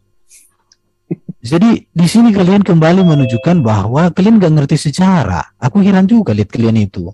Baru kalian protes, PL dan PB itu bagi orang Kristen satu. Maka saya katakan, kalau ibaratnya Muslim ajarannya dekat dengan Yahudi, kenapa kitab kalian gak dijadikan satu aja di situ? Tapi kalian gak berani loh. Kalau memang Allah kalian, Nabi kalian semuanya ada sama dengan Yahudi, satukan aja coba. Saya yakin itu bentrok, itu ribut, itu kitab itu. Tapi dengan kitab kami tidak. Kecuali orang-orang Yahudi TikTok yang memang gak mengerti pemahaman seperti Yahudi-Yahudi yang sejati. Jadi tadi Juma katakan Tuhan jadi manusia. Ku kasih kau 1 miliar. Kalau ada Tuhan jadi manusia, yang ada adalah firman-Nya Bapa di surga jadi manusia. Itulah Yesus Kristus. Dalam kemanusiaannya itu diberikan Bapa itulah kuasa di bumi di surga. Kepenguasaan Yesus itulah ketuhanannya. Juma, udah pernah kita berdua diskusi, kamu kok nggak ingat bro? Gimana sih, kau seorang gurunda? Gimana sih? Gurundamu itu munculkanlah di sini. Jangan jadi wah, itulah itu tuh. Udah, selamat datang di kebenaran. Oke, waktu habis. Mantap juga narasinya ya. Jadi dari pihak Kristen katanya sudah menjawab. Ya begitulah jawabannya ya, Bang Ustadz Wafi. Ya silakan lanjut ke Muslim. Gas lagi. Iya, jadi kalau Anda mengatakan Paulus itu datang ke sinagoge, ya cuci muka dulu lah. Karena di dalam tulisan Lukas asistennya, justru dia itu dianggap sebagai penyakit sampar. Ya, bahkan dia itu dianggap sebagai kutukan oleh murid-murid Yesus. Kisah Para Rasul 21 nomor 28, Kisah Para Rasul 23 nomor 12, Kisah Para Rasul 9 nomor 22, Kisah Rasul 18 nomor 13. Bahkan orang Yahudi pada masa itu bersumpah mereka tidak mau makan, mereka tidak mau minum sebelum mereka kemudian menangkap Paulus. Apa yang diterangkan? Hai orang-orang Israel, tolong, inilah Paulus, orang yang di mana-mana mengajar semua orang untuk menentang bangsa kita, menentang hukum Taurat di tempat ini. Sekarang dia membawa orang-orang Yunani pula dalam bait suci kita dan menajiskan bait suci kita. Kayak mana Anda bisa mengatakan bahwa Paulus itu? Tidak, Galatia 2 Anda baca situ. Bagaimana Paulus mengatakan, aku diutus kepada mereka yang tidak bersunat. Mereka yang tidak bersunat berarti non-Yahudi. Itu yang perlu Anda pahami. Jadi ketika Anda mengatakan kami tidak menjawab, apa yang tidak kami jawab? Kita tidak sedang membahas tentang Islam ini. Tentang Allah bertemu dengan ini, itu kita tidak sedang bahas. Jangan Anda larikan ke sana. Ya. Sekarang yang kita bahas ini, mana pernyataan-pernyataan Nabi? Kalau Anda mengatakan cuma Yohanes, berarti cuma satu orang. Yohanes yang mana di dalam kitab Anda? Karena Yohanes itu ada 2, Pembaptis dan juga Yohanes anak Zebedeus. Anak Zebedeus dan juga adalah Yohanes yang dikatakan dalam Kisah Para Rasul, orang yang tidak berpendidikan, orang yang bodoh. Mana dalilnya? Apa pernyataannya Yohanes Pembaptis tentang Yesus? Dia katakan apa? Dia sebagai Tuhan? Dia sebagai firman yang datang sebagai manusia atau gimana? Kalau dikatakan di dalam pengajaran yang saudara sampaikan Erben bahwa bukan Tuhan yang menjadi manusia, loh, dalilnya kitab Anda itu mengatakan sangat jelas di situ. Pada mulanya adalah firman. Firman itu bersama-sama dengan Allah. Firman itu adalah Allah. Bukankah Allah yang dimaksud di situ adalah Tuhan? Tuhan yang dimaksud di situ dalam pemahaman kalian adalah Theos. Jadi kurang apa lagi coba? Berarti Tuhanmu menjadi manusia. Allah itu menjadi manusia. Dan Anda coba lihat di dalam Roma 14 nomor 9. Kisah para Rasul 3 nomor 2 Kisah para Rasul 3 nomor 37. Kisah para Rasul 2 nomor 37. Yesus itu manusia, dibunuh, bangkit, dihidupkan, kemudian menjadi Tuhan bagi Anda. Itu yang perlu Anda pahami. Nah sekarang, ini kita kemana-mana lebih banyak membahas yang kayak begini. Habis ini Anda tanggapi lagi saya pasti tentang ini. Padahal tema kita harusnya Anda tegakkan. Nabi ini loh, Nabi Edo bicara tentang Yesus. Nabi ini bicara tentang... Anda jangan mengatakan secara fisik memang tidak ada yang mengatakan Yesus. Kalau namanya saja tidak disebut, lalu apa yang Anda ingin jadikan sebagai sandaran? Silakan, Adinda Wafi. Ya, bismillahirrahmanirrahim. Sebenarnya kita bingung dengan tema ini.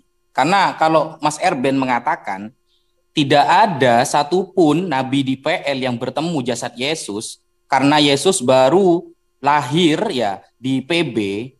Nah, seharusnya jenengan menjelaskan bahwa ada nabi-nabi di PB yang bertemu Yesus yang dulunya nabi-nabi di PL sudah pernah bercerita. Nah, kan seperti itu. Seharusnya kan seperti itu. Karena kita dilema juga, karena definisi nabi dari awal PowerPoint yang disampaikan oleh Mas Erben itu tidak sama dengan ayat-ayat yang ada di dalam Bible. Nabi-nabi rata-rata mayoritas nabi yang ada di PL ataupun PB itu kan semuanya bermaksiat, ahli maksiat mereka itu. Dosanya besar sekali itu. Abraham, kemudian siapa itu? Musa. Banyak, jadi mayoritas nabi-nabi di PL, juga di PB itu kan berdosa semua, dosanya besar-besar. Makanya saya tidak percaya, meskipun andaikan Yesus ketemu sama nabi, kemudian nabi ini mengatakan bahwa Yesus ini akan jadi Tuhan, saya tidak percaya. Kenapa? Yang mengatakan itu orang dosa besar semua itu. Abraham takut sama istri, kemudian Allah, Tuhan Bapa justru membela istrinya. Nah ini apa ini? Ajaran apa kok main-main itu? Kemudian ketika Yesus nanti dituhankan, kan Yesus itu instruksi dari Yesus itu tergantung dari Bapa, Yohanes 8:28. Hidup dan kuasa Yesus adalah pemberian dari Bapa, Yohanes 5:26-27. Pengetahuan Yesus tergantung dari Bapa, Yohanes 5:19-20. Yesus tidak menyeru manusia agar menghormatinya, dikembalikan kepada Bapa yang di surga, Yohanes 8:49-50. Yesus ini bukan siapa-siapa. Bukan siapa-siapa. Bahkan Yesus juga masih dibaptis gitu loh. Yesus kan masih dibaptis kan sama muridnya sendiri Yohanes kan. Tujuannya baptis itu apa? Nah, Yesus pun juga punya dosa kan seperti itu. Lebih baik Henok daripada Yesus. Lebih baik Elia daripada Yesus. Seperti itu. Apalagi Melkisedek yang tidak ada awalnya, tidak ada akhirnya itu. Wah, itu jauh lebih hebat daripada Tuhan PLPB itu. Makanya tema ini sebenarnya jawab dulu bagaimana pengakuan para nabi tentang Yesus. Kan Yesusnya aja masih dibaptis kok. Masih dibaptis loh, seperti itu. Makanya ketika ada orang yang berzina dihadapkan kepada Yesus, Yesus tidak mau, merajam dia tidak mau. Kenapa? Karena dia merasa masih punya dosa. Kenapa? Karena Yesus waktu itu mengatakan hanya tidak berdosa yang bisa merajam. Waktu habis, Ustaz. Oke, langsung aja kita lempar ke pihak Kristen. Silakan, 6 menit. Ada pernyataan Bro Juma yang kita bahas hari ini adalah Alkitab bukan Quran. Ini bagi saya menegaskan bahwa nabi-nabi di dalam Quran memang tidak ada hubungan dengan nabi-nabi di dalam Alkitab. Terima kasih Bro Juma, kamu menegaskan hal itu. Kenapa saya katakan demikian? Karena di dalam Quran, setahu saya para nabi juga banyak. Ya, para nabi termasuk Nabi Yahya itu kalian klaim sebagai Yohanes. Maka dari tadi kita tanya sama kalian, apa sih nubuatan nabi-nabi di Quran itu tentang Isa yang kalian klaim sebagai Yesus? Di situ. Tapi kalau kalian nggak mau bahas Quran, itu membuktikan bahwa Quran kalian itu lemah. Kami siap membahas Alkitab. Sebentar. Ini ke tema, kembali ke tema dulu. Kalau memang dipotong dulu. Begini, sebentar. Saya punya kapasitas interupsi kalau lain dari tema. Seperti moderator di sana kemarin. Oke, siap. Lanjut. Begini. Tenang, Begini. kita nggak bakal kabur kayak kemarin. Tenang. Enggak, Iya, jangan tenang. lari dari tema lah. Timer di pause dulu. Timer, pause. Pause dulu. Kalau Oke, memang silakan, ini, moderator. kalau memang tidak ini apa yang disampaikan tadi memang tidak ada jawabannya, bilang aja memang tidak ada gitu loh. Jangan Loh, menyentuh-nyentuh ke ini Al-Quran. moderator Kan gitu. kan Nggak, siapa? sesuai dengan Sebentar. kewenangannya. Tema kita adalah siapa nabi yang mengenali Yesus. Orang Muslim kan Apakah sebentar. Apakah para nabi mengenal Sebentar, Yesus? aku tanya dulu sama moderator supaya ada pijakan saya. Yesus kalian klaim nggak sama dengan Isa? Saya bukan narasumber di sini. Oke, Bukan- enggak. Gitu. Pastikan dulu, tanya dulu. Tidak. Sebentar, moderator tolong tanya dulu sama narasumber Muslim. Apakah Isa kalian anggap sama dengan Yesus? Biar tahu saya. Enggak, apakah tidak ada para nabi yang mengenal Yesus? Kalau tidak ada, bilang tidak ada. Jangan mutar-mutar. Tidak ada poin didapat dari tadi. Silakan lanjutkan. Enggak, Guncang dia. sebentar. Saya pastikan dulu moderator. Apakah Isa yang ada di Quran kalian anggap sama dengan Yesus? Kalau yang datang kepada Bani Israel yang adalah manusia 100% bukan Tuhan, Iya. Oke. Berarti pertanyaan saya, nabi-nabi itu yang di Quran itu, apa nubuatan mereka tentang Isa dan apa yang digenapi Isa? Khususnya Nabi Yahya. Apa yang dikatakan Nabi Yahya kenapa tentang larinya ke Isa? Apakah Anda mengakui bahwa Isa Sebentar adalah dulu, Yesus? sebentar Kan dulu. kalian tadi Sebentar. mengatakan, Kembali Gimana saya tanya sih? sama Anda. Di pause dulu biar moderator intervensi dulu. Kita ingatkan kembali bahwa temanya adalah Lucu ini orang. apakah para nabi mengenal Yesus Kristus? Ya, apakah para nabi mengenal Yesus Kristus? Jika memang para nabi mengenal Yesus Kristus, katakan iya dan tunjukkan Ngemis dalilnya ke yang Isa mana. rupanya. Gitu aja kan? Sederhana tuh. Oke, Oke, silakan. terima lanjut. kasih. Jawab, Bang. Oke, nggak apa-apa. Kita fokus kali kita aja bro ya. Bro kayak apa? Siap. Tadi Ustadz Wafi mengatakan pengetahuan, kuasa, dan ajaran Yesus berasal dari Allah Bapa di surga. Pertanyaan saya, kepada siapakah para nabi di dunia ini diberikan kuasa sama seperti kepada Yesus, atau diberikan ajaran sama seperti kepada ajaran Yesus, pengetahuan sama seperti kepada Yesus? Tidak ada. Maka pengetahuan dan kuasa dan ajaran yang diberikan oleh Bapa di surga kepada Yesus itu unggul atas semua para nabi. Maka bagi kami, Yesuslah puncak dari seluruh pengajaran etika dan moral yang disampaikan oleh para nabi. Itu yang harus saya tegaskan sama kawan-kawan semua di sini. Baru tadi dikatakan Nabi PL maksiat, Abraham. Bagi kami Abraham itu bukan nabi. Daud itu bukan nabi.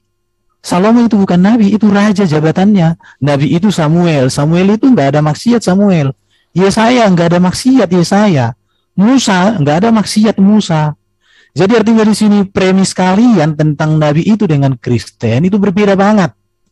Bahkan nabi di dalam Alkitab itu tidak pernah itu berbicara untuk hawa nafsunya, kepentingannya, untuk perkawinannya, nggak pernah. Tapi dia selalu berbicara apa yang menjadi isi hati Allah Bapa di surga untuk bangsa Israel. Itu yang selalu disampaikan di situ ya.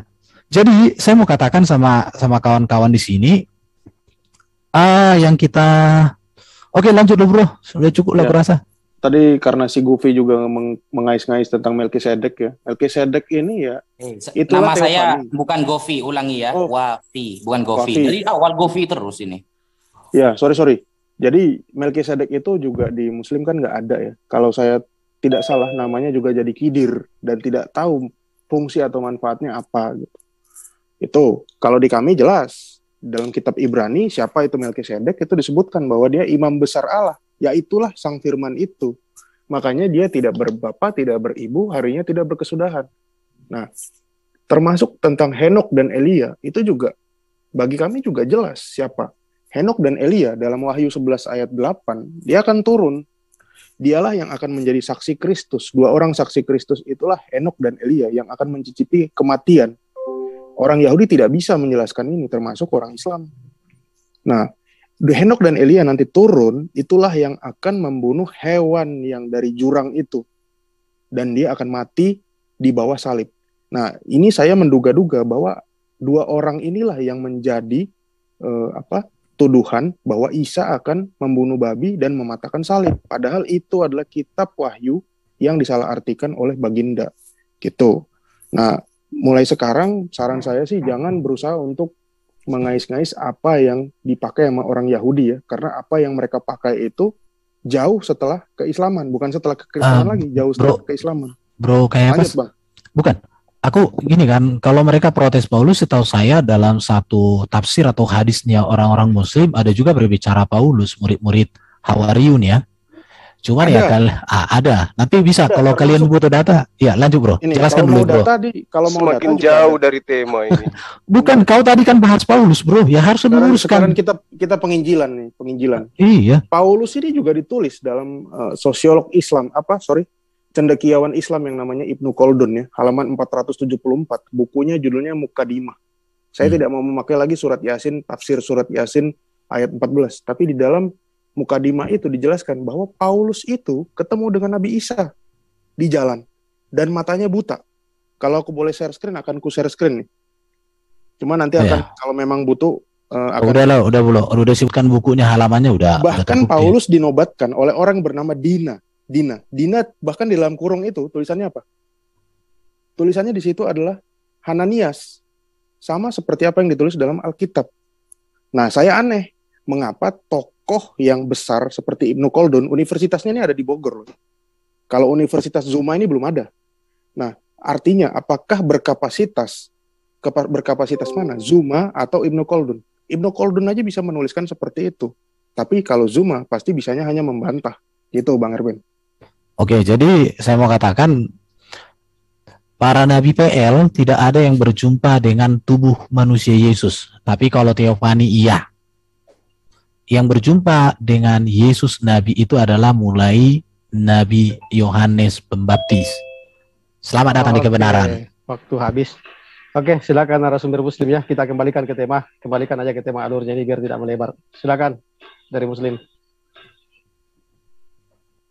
Ya, baik. Jadi tadi dikatakan Abraham itu bukan nabi, Daud bukan nabi. Padahal di dalam kitabnya sendiri yang diambil dari agama lain itu dikatakan bahwa Abraham itu nabi. Itu tertera di dalam Kejadian 20 ya, bahwa dia adalah seorang nabi. Dia ketika berbicara mengenai istrinya dikatakan bahwa suaminya dia itu adalah nabi. Yang dimaksud di sini adalah suaminya Sarah. Nah, tapi itu akan semakin jauh dari tema. Tema kita ini ternyata kita buktikan bahwa di dalam kitabnya Bani Israel itu tidak mengenal Yesus. Seperti Yesus ini bagi Bani Israel adalah tokoh fiktif. Ya, tidak dikenal oleh Bani Israel. Makanya kemudian kalau kita mencari titik benang merahnya antara pengajaran orang-orang Yahudi dengan Kristen itu nggak nyambung. Kita nggak tahu di mana benang merahnya yang harus kita sambungkan antara ajaran Yahudi dengan Kristen ini. Nah, tadi dikatakan kenapa Al-Quran tidak sambungkan? Oh, nggak bisa begitu. Kami bukan orang yang mengambil kitabnya orang untuk kemudian dicocokkan kepada kitab kami. Nggak bisa. Karena kitab kami itu adalah kalamullah, bukan hasil tulisan dari wartawan lalu kemudian dibuatkan seperti clipping, bukan. Pahami itu, ya. Nah, sekarang berbicara mengenai Yesus. Apakah nabi-nabi terdahulu mengenal Yesus? Jawabannya tidak. Itu aja, simple, sederhana. Berarti Yesus ini adalah oknum yang dibuat untuk dijual ke Romawi, untuk dijual ke Yunani, untuk dijadikan sebagai anak dewa, anak Theos. Dan itu laris. Bahkan ajaran itu dijadikan sebagai agama resmi. Orang Yahudi tepuk tangan. Itu yang perlu Anda pahami. Makanya Kristen itu ya gemur gelombangnya datang ke negara kita. Ini bukan dari orang Yahudi yang ngajarin, tapi orang Barat. Kenapa? Karena konsep itu memang dari ahli kitab dijajakan kepada mereka yang tidak bersunat, kepada mereka yang suka makan babi, kepada mereka yang ibadahnya hari Minggu. Laris, manis agama itu. Jadi kalau kita mencari, apakah ada nabi yang mengenal Yesus? Nggak ada. Karena Yesus itu adalah tokoh yang dibentuk untuk dijual kepada non-Yahudi. Dan itulah Anda. Silakan Dinda Wafi. Iya, sebenarnya Bismillahirrahmanirrahim, tema yang kita bahas itu intinya berarti kalau boleh saya simpulkan, jawaban dari Mas Erben dan Kaipas tidak ada satupun semua nabi yang ada di PL itu mengetahui terhadap Yesus. Tidak ada yang tahu. Karena dari tadi lari kemana-mana, sampai lari ke surat Yasin lah, tafsiran surat Yasin, katanya Ibnu Khaldun. Itu kalau saya jawab nanti ditentang lagi itu. Padahal jawabannya itu, wah itu gampang sekali. Saya boleh share screen ya? Izin share screen? Silakan.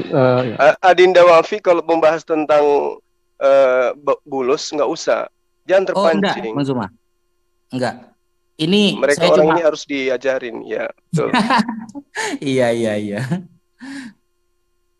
Nah, di bilangan 31 tadi katanya Musa, ya.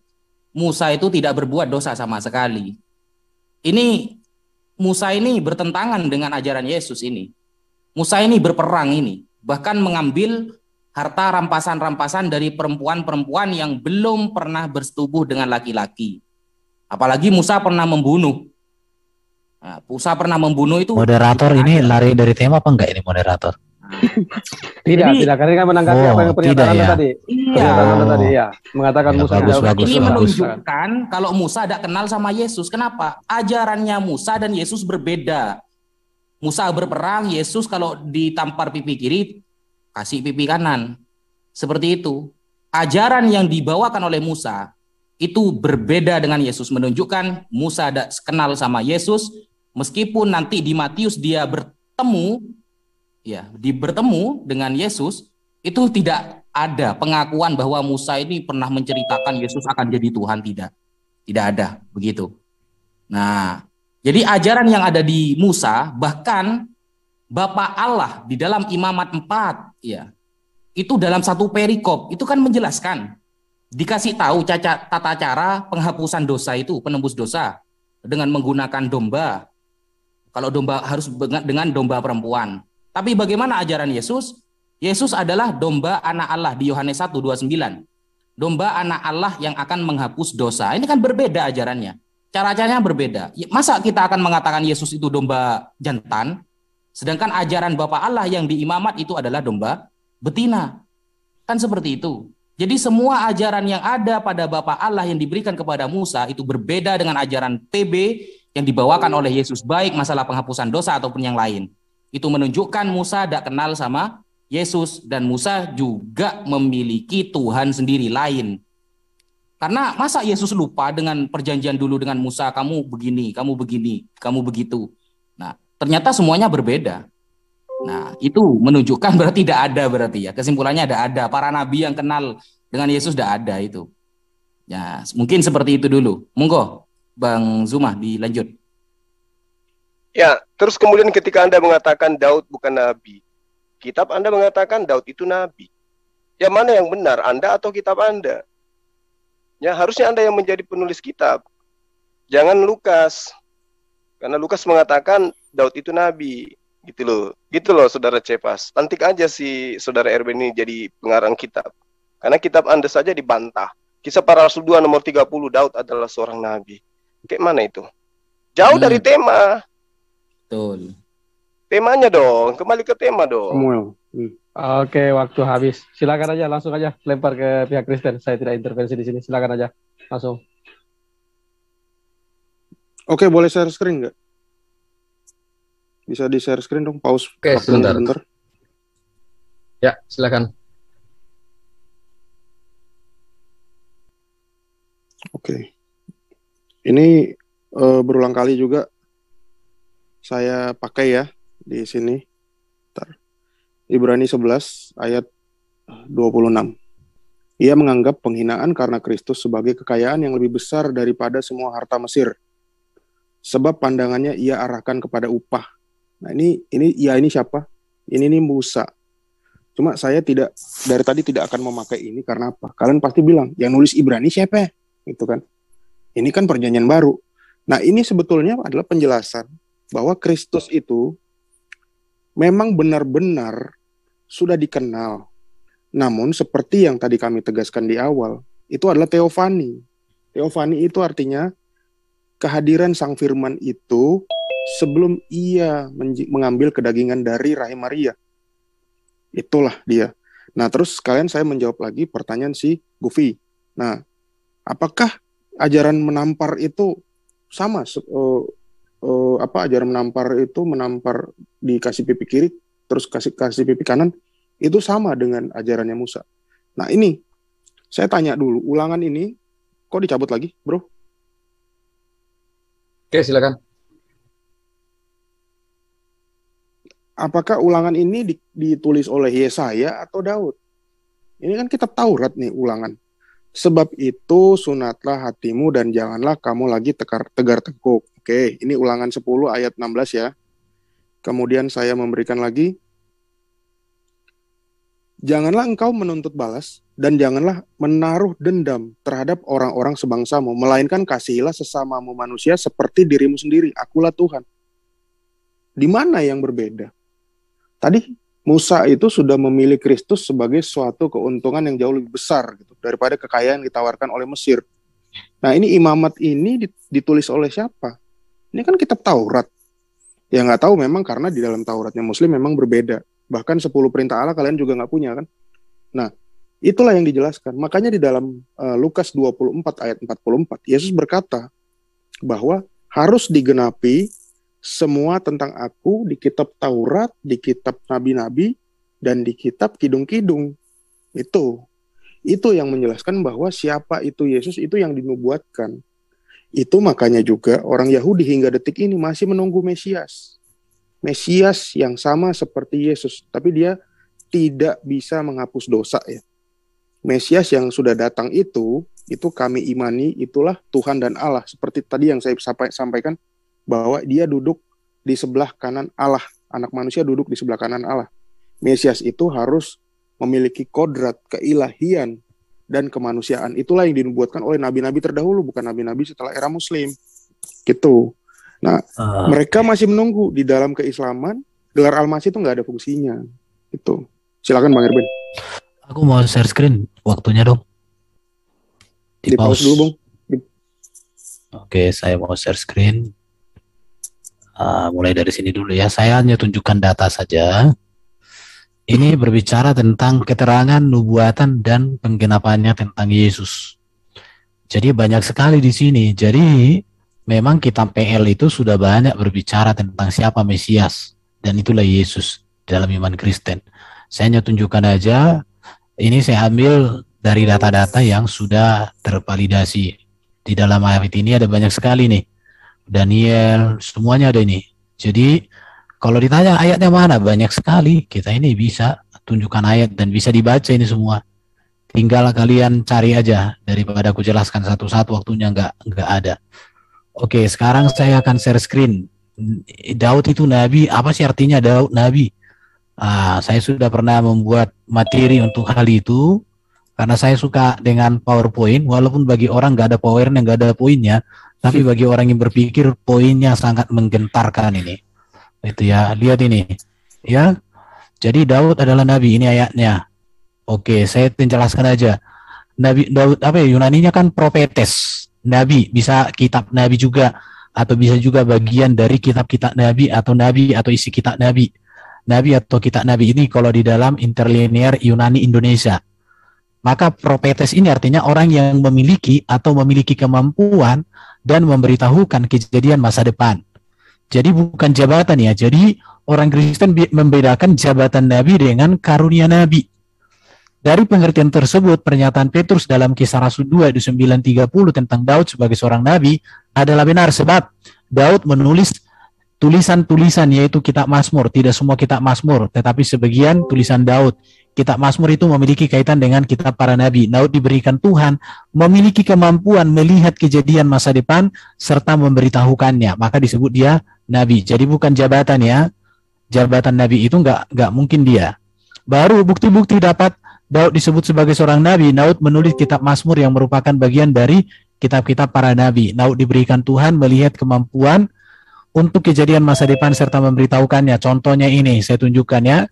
Mazmur 132, Tuhan telah menyatakan sumpah setia kepada Daud. Mazmur 110 ayat 1, 2 Samuel 7 ayat 12-16 dan seterusnya itu ya. Oke, saya tunjukkan aja. Ayat ini merupakan nubuat tentang Mesias yang akan datang sebagai keturunan Daud untuk memimpin sebagai raja segala raja. Ini berbicara kedatangan yang kedua.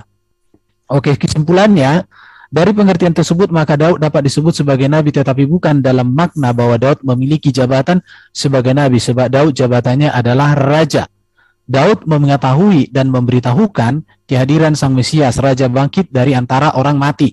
Itulah Yesus. Jadi Daud seorang raja. Oke, saya tunjukkan aja. Oke. Haleluya. Oke, langsung ke pihak Muslim, langsung aja disanggah. Oke, jadi sekali lagi saya katakan, saudara Erben ini lebih cocok jadi penulis Bible, kalah penulis Bible yang lain. Musa juga kalah.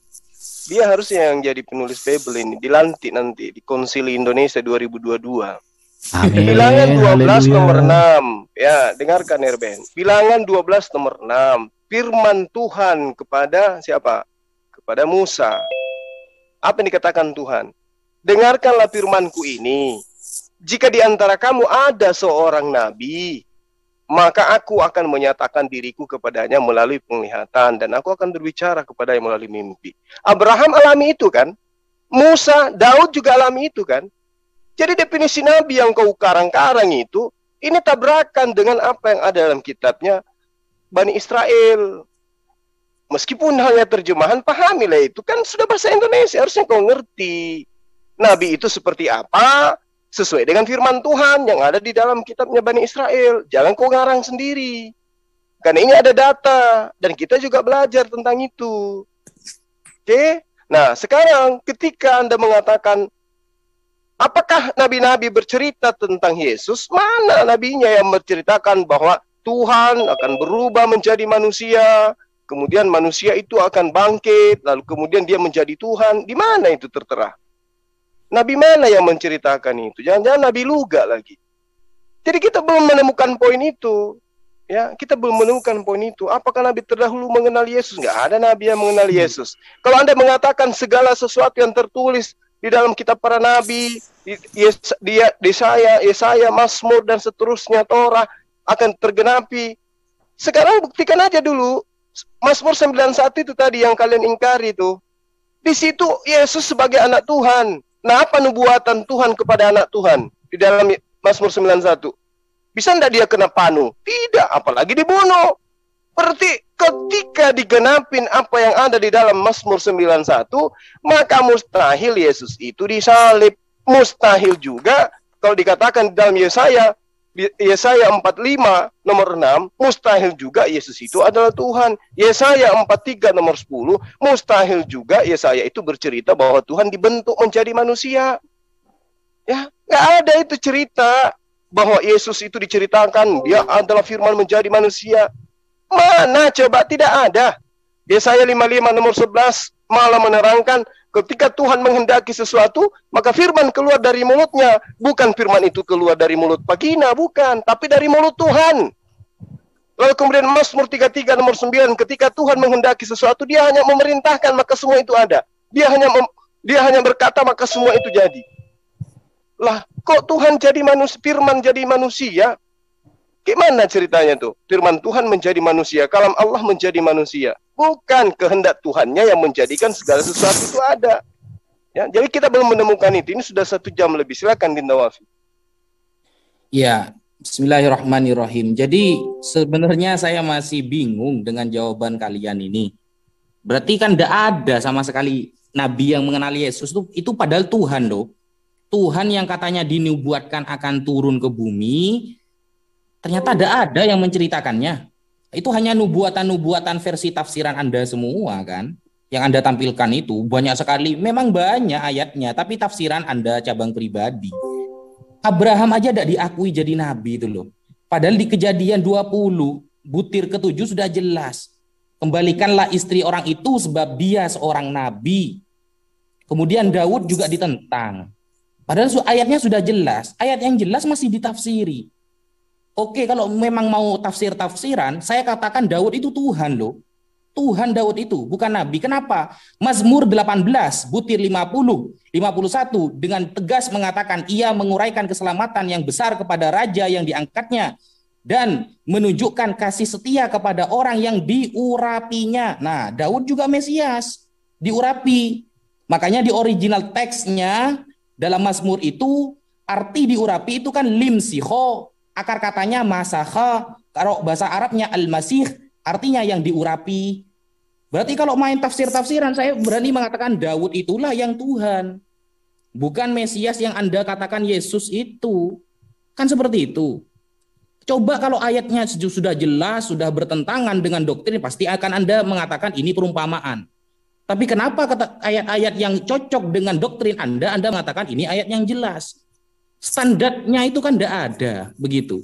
Berarti jawaban Anda tidak ada sama sekali dari awal. Padahal ini Tuhan loh yang mau turun itu. Ternyata Nabi tidak ada yang menceritakan kepada umatnya itu. Tidak ada berarti ya, nabi-nabi itu. Dan ayat-ayat yang sudah jelas dikatakan dia nabi, ternyata bukan Daud nabi, tapi bukan nabi. Sesuai apa namanya itu PowerPoint yang dibawakan Mas Erben barusan. Itu pemahaman siapa itu Mas Erben? Anda memahami seperti itu, pemahaman siapa itu? Konsili yang keberapa itu? Apa konsili Bali 2 minggu yang kemarin? Tidak kan? Kalau seperti itu, berarti Daud itu adalah Mesias. Karena di original teksnya juga dikatakan Linsiho. Dari bahasa Arab Al-Masih, Daud juga Mesias berarti. Di Mazmur kan seperti itu. Kalau main tafsir-tafsiran kan begitu nantinya. Nah, monggo dilanjutkan, Bang Zuma. Ya, jadi jelas ya, saudara. Habis. Anda tidak bisa membuktikan bahwa nabi-nabi terdahulu bercerita tentang Tuhan Anda yang adalah manusia. Oke, Demikian. waktu habis Kanda. Jadi masing-masing punya kesempatan satu putaran ya sebelum closing statement. Jadi ini kesempatan terakhir ke pihak Kristen untuk memperkuat argumennya, mempertajam materinya sebelum masuk sesi closing statement. Silakan pihak Kristen. Silakan Bro Kayapas dulu. Ya, aku dikit ya. Tadi Bro, siapa tadi yang bilang Daud? Wafi. Bilang bahwa Daud juga Mesias. Ya, Daud itu diurapi sama Nabi Nathan, Bro. Itu kalau di Islam juga Nabi Nathan nggak tahu apa namanya. Mungkin jadi namanya berubah lagi jauh ya. Tapi kalau Yesus itu jelas di dalam Yesaya 61, Roh Tuhan Allah ada padaku, oleh karena Tuhan telah mengurapi aku. Ini yang ngurapi dia langsung adalah Allah itu sendiri, Tuhan yang huruf besar ya. Ia mengutus aku untuk menyampaikan kabar baik kepada orang yang sengsara, merawat orang yang remuk hati, untuk memberitakan pembebasan kepada orang-orang tawanan, dan kepada orang-orang terkurung kelepasan dari penjara. Nah ini kalau di kitab Septuaginta, ini ada satu kata yang dihapus sama Masoretic Text ya, yaitu menyembuhkan mata orang yang buta. Ini juga ada di Muslim juga nih. Isa menyembuhkan mata orang yang buta. Makanya di kitab Lukas, itu Lukas mengutip kalimat ini secara terperinci. Jadi itu perbedaannya, Bro. Nah, teringat lagi tentang apa ya? Oh ya, satu lagi koreksi buat Bro siapa? Bro Wafi tadi.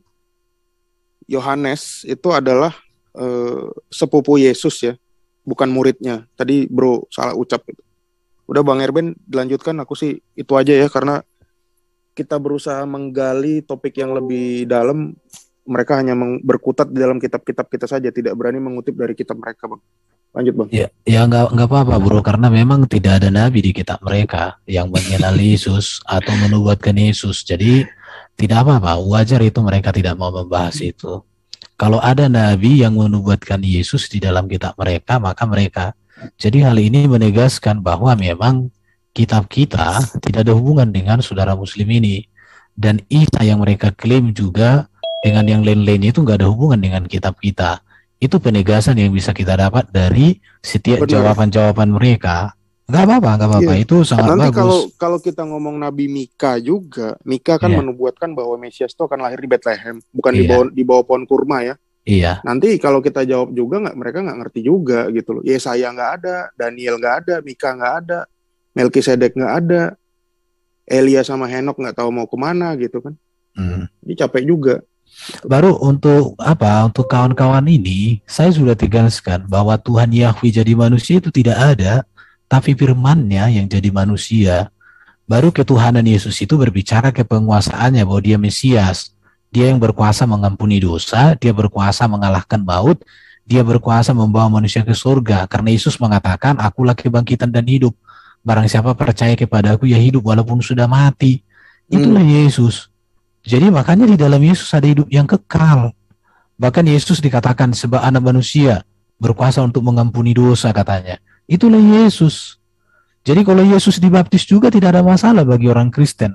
Justru baptisan Yesus itulah menegaskan bahwa dia merendahkan diri menjadi sama dengan manusia seperti kami.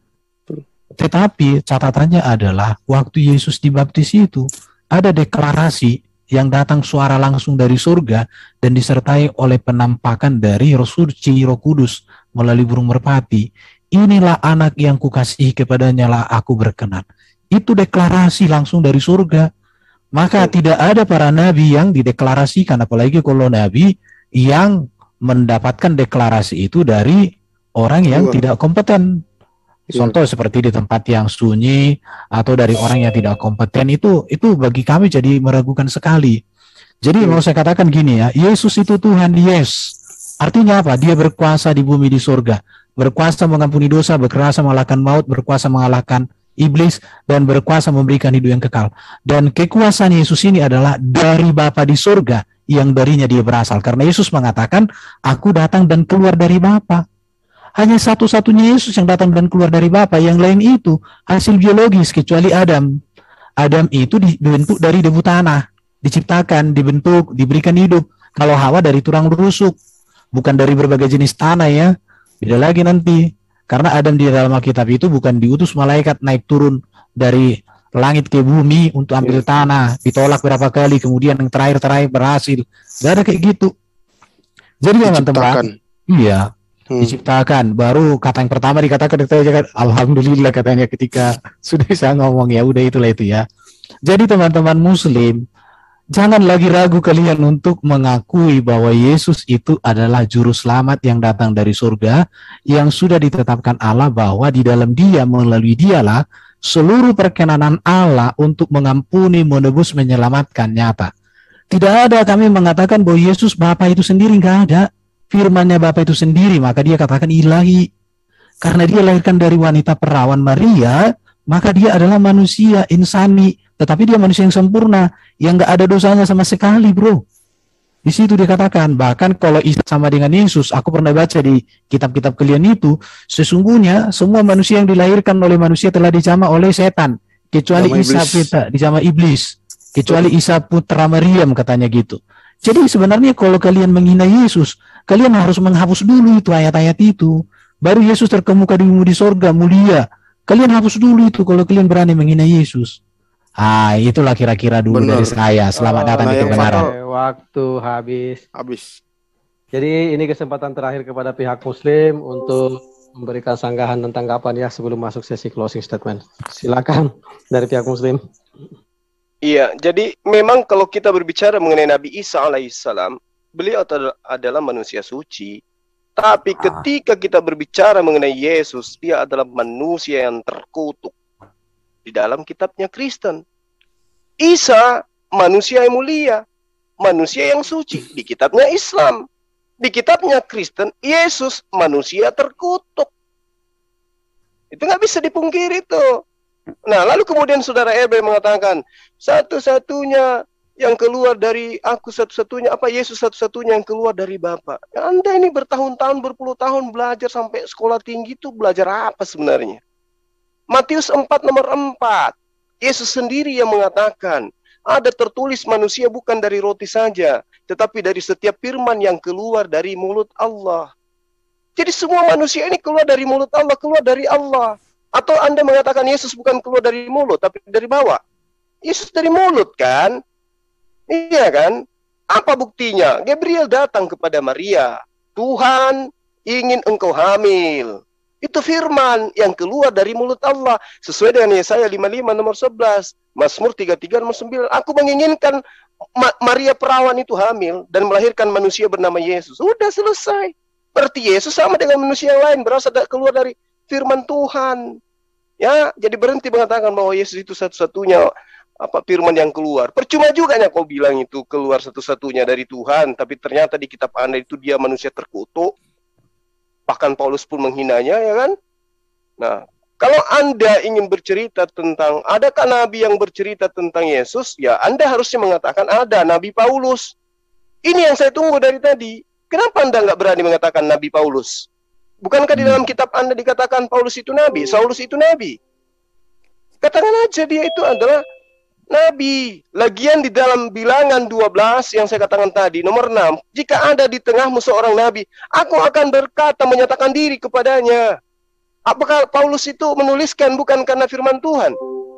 Bukan karena dari Tuhan yang dia tulis itu? Lukas, ya, bilang aja kalian itu punya nabi, Lukas, Markus, Paulus, itulah nabi-nabi kalian. Nah, sesi berikutnya kita akan buktikan apakah betul mereka ini nabi Tuhan atau nabi palsu, kan gitu.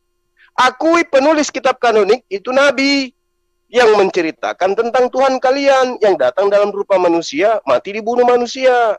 Akui itu. Karena kalau kalian mencari di perjanjian lama kitabnya Bani Israel, tidak akan Anda temukan.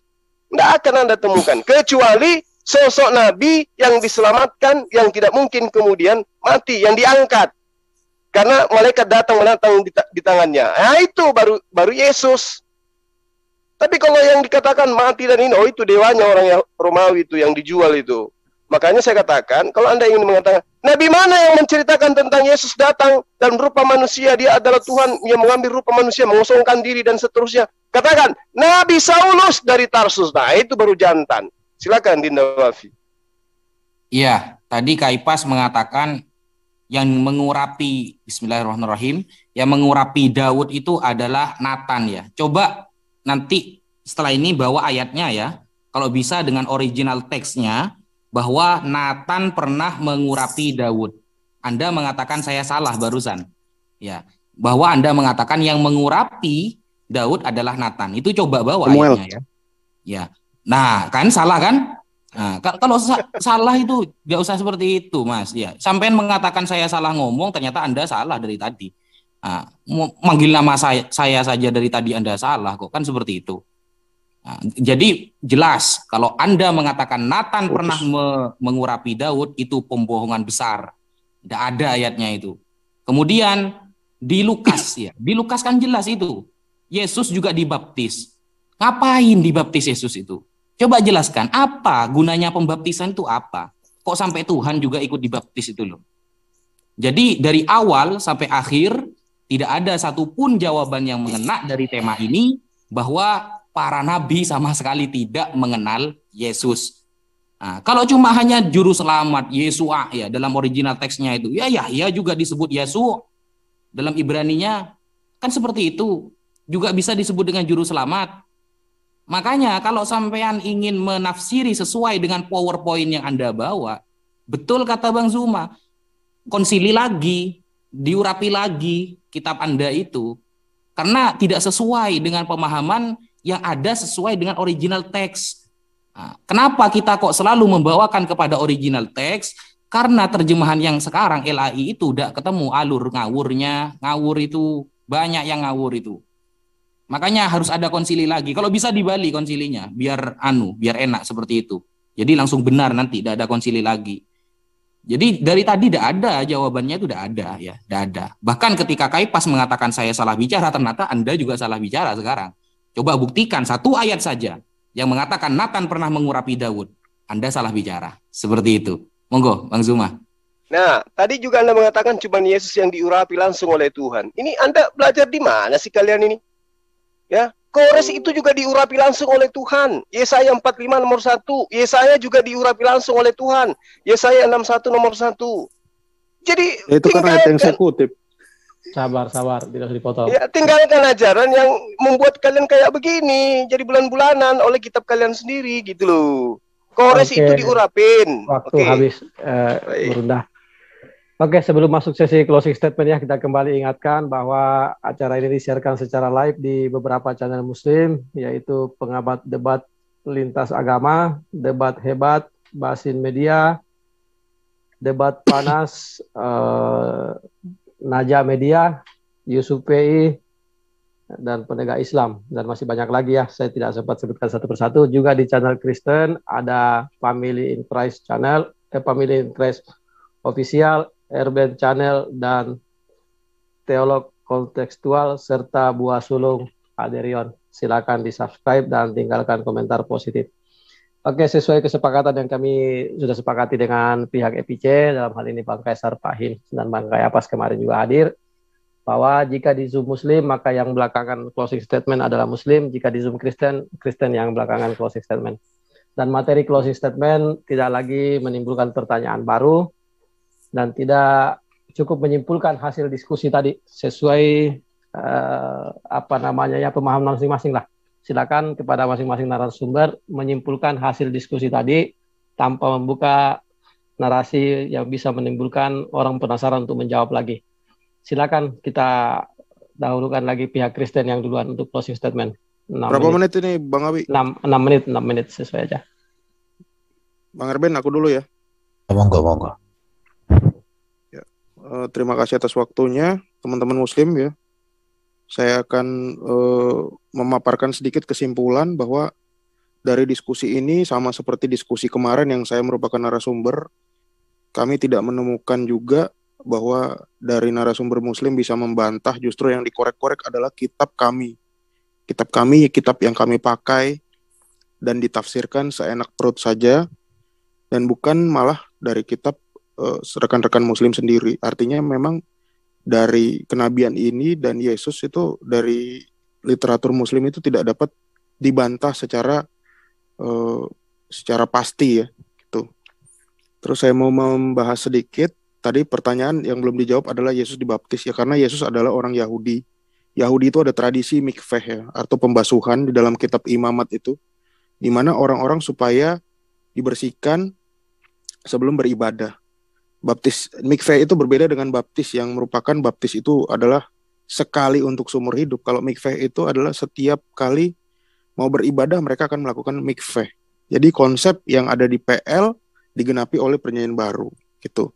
Terus kitab yang dikutip mengenai roh Tuhan ada padaku, itu kan roh Tuhan itu ada dalam diri Yesus ya. Itu kalau mau dikutip Kores juga itu nggak nyambung, karena yang di situ Kores tidak memiliki roh Tuhan ya, dan dia juga tidak diurapi secara langsung. Dan Yesaya 61 itulah yang menceritakan tentang Yesus gitu. Terus mengenai tadi Yesus boleh katanya si Zuma tadi, Yesus itu panu aja nggak boleh. Ya memang Yesus nggak punya panu di punggungnya, di pundaknya, apalagi tanda tompel gitu nggak ada. Karena di Yesaya 9 ayat 6, lambang pemerintahan itu ada di atas bahunya. Dan itu bukan artinya ada sesuatu yang nempel di pundaknya. Enggak. Itu adalah alegoris di mana dia kekuasaan ketuhanan dia itu. Terus yang paling fatal tadi Bro Gufi tadi bilang, Yohanes Pembaptis. Oh ya, salah lagi. Yohanes Pembaptis itu adalah murid Yesus. Yohanes Pembaptis itu bukan murid Yesus, bro. Ini saya mengikuti debat Anda dengan Sofiatol beberapa minggu lalu ya. Anda juga bilang kok Yohanes Pembaptis nulis kitab, kalau nggak salah itu fatal. Makanya saran saya, biar kompak, kalian lebih baik melakukan muktamar dulu untuk berdiskusi dengan kami gitu. Jadi waktu ini tidak terbuang, partisipan yang nonton itu juga nggak kecewa gitu. Itu bro. Silakan Bang Erben, terima kasih atas waktunya. Oke, jadi saya juga mau luruskan yang dibilang, Yesus memang mati seperti cara mati orang terkutuk. Tetapi yang ia harus diketahui adalah bahwa Yesus mati bukan karena dosanya. Karena berdasarkan pengakuan Herodes, Pilatus, bahkan orang-orang yang menyalibkan dan orang yang disalibkan bersama dengan dia, menegaskan hal itu bahwa Yesus tidak berdosa. Tetapi yang harus diingat lagi bahwa melalui kematian Kristus itu terjadi penebusan keselamatan bagi manusia. Pertanyaannya, bagaimana dengan kematian Nabi yang setelah Yesus yang diagungkan oleh pengikutnya? Apakah itu berdampak bagi hidupnya? Ya, itu menjadi pertanyaan, begitu ya. Tetapi Yesus jelas berdampak, dan itu saya alami secara pribadi dalam diri saya. Alkitab kami ini adalah kitab yang luar biasa. Saya katakan kitab paling sempurna di dunia. Kenapa? Karena bisa dibuktikan dari sejarah. Beda dengan kitab yang lain, kalau dibandingkan dengan sejarah nggak bisa ngapa-ngapain. Tetapi kalau orang mengatakan kitab kita ini ngaur, ada tadi mengatakan kita ngaur, menurut saya karena nggak sampai ke sana ilmunya. Baru tadi kalau dikatakan kami tidak menjawab, sebenarnya kami sudah jawab semua. Cuma jawaban kami itu tidak sesuai dengan apa yang kalian inginkan. karena kalian menginginkan kami menjawab seperti keinginan kalian. Sementara pertanyaan kami, kalian tidak ada jawab dan tidak mau kalian untuk menjawab atau mengangkat kitab kalian sendiri. Saya juga heran dengan kalian. Seharusnya kan kitab yang detail dan sempurna itu beranilah kalian bawa di sini untuk kita tanya. Tetapi dari tadi kalian bilang malah kita nggak bahas Quran, kita bahas Alkitab. Ya terima kasih, saya harus menegaskan berarti para nabi tidak ada di dalam Quran. Dan saya bersyukur akan hal itu supaya menegaskan bahwa memang Quran ini bagi saya berarti kitab yang datang sekitar 600 tahun setelah Yesus dan tidak ada hubungan dengan Yesus, dan ribuan tahun setelah Musa, atau komplit lah 600 tahun setelah kitab PL dan PB komplit. Dan saya menghargai bahwa ini kitab berasal dari Allah yang baru, Nabi yang baru, malaikat yang baru, dengan ajaran yang baru. Dan mulai hari ini kalian gak usah hubung-hubungkan lagi kitab Quran dengan kitab kami. Biarlah Quran berdiri sendiri, tetapi kalau mau berdiri dengan hadis ya silahkan ya. Tetapi dengan hadis pun nanti dengan tafsir dan semuanya urusan kalian lah itu ya. Dan yang terakhir saya mau katakan, tidak ada lagi yang layak menjadi teladan dibanding Yesus dalam sejarah dunia ini. Dia datang dari surga, hidup di dunia dengan sempurna, seluruh karyanya, ajarannya menjadi teladan patokan untuk semua hal yang baik dan yang benar, dan dia sekarang sudah di surga menyediakan tempat bagi orang yang percaya, dan dia datang nanti di akhir zaman menjadi raja segala raja, hakim yang adil di dalam kerajaan surga, di mana kami hidup seperti malaikat, tidak ada pesta yang lain-lain di sana. Jadi untuk semua para pemirsa, jangan ragu lagi untuk percaya kepada Yesus, karena tidak ada lagi teladan yang lebih tinggi, lebih agung, lebih benar daripada Yesus itu sendiri. Terima kasih. Oke, Amin. Terima kasih Bang Erben, tepat waktu. Oke, silakan langsung aja closing statement dari pihak Muslim. Iya, baik. Jadi kalau Al-Quran tidak menceritakan tentang Yesus, ya wajar. Perjanjian Lama juga nggak menceritakan tentang Yesus kok. Dari tadi sejam, hampir 2 jam, nggak ada cerita tentang Yesus di dalam Perjanjian Lama. Itu yang pertama. Kemudian yang kedua, ketika Anda mengatakan Yesus itu tidak kena panu, ya minimal Anda jelaskan bahwa Yesus itu di dalam kitab Anda, pada pahanya ada tato. Iya kan? Yesus itu kan bertato. Wahyu 19 nomor 16. Pada pahanya tertulis suatu nama, yaitu Raja segala Raja dan Tuhan di atas segala Tuhan. Tuhan bertato, gimana sih? Nah ini yang kita cari. Kalau memang ada cerita seperti itu, ada dong Nabi yang mengatakan bahwa akan datang Tuhan yang pada pahanya ada tato. Kan begitu kawan, ya. Jadi kalau Anda mengatakan tidak ada tertulis tentang Yesus di kitab kami, ya nggak masalah. Emang Al-Quran itu tidak tergantung dari kitab Anda, tidak sama seperti kitab Anda tergantung kepada kitabnya Bani Israel. Sementara Bani Israel tidak mengakui kitab Anda, kan begitu ceritanya. Kalau Bani Israel tidak mengenal, tidak mengakui Al-Quran, ya wajar. Karena memang kami tidak mengatakan bahwa Al-Quran itu adalah perjanjian baru dan kitab mereka adalah perjanjian lama. Dan satu hal yang perlu kalian paham ya, orang-orang Yahudi tidak percaya bahwa Yesus itu adalah ilahi, tidak percaya bahwa Yesus itu adalah putra Tuhan atau Mesias. Itu yang perlu Anda pahami.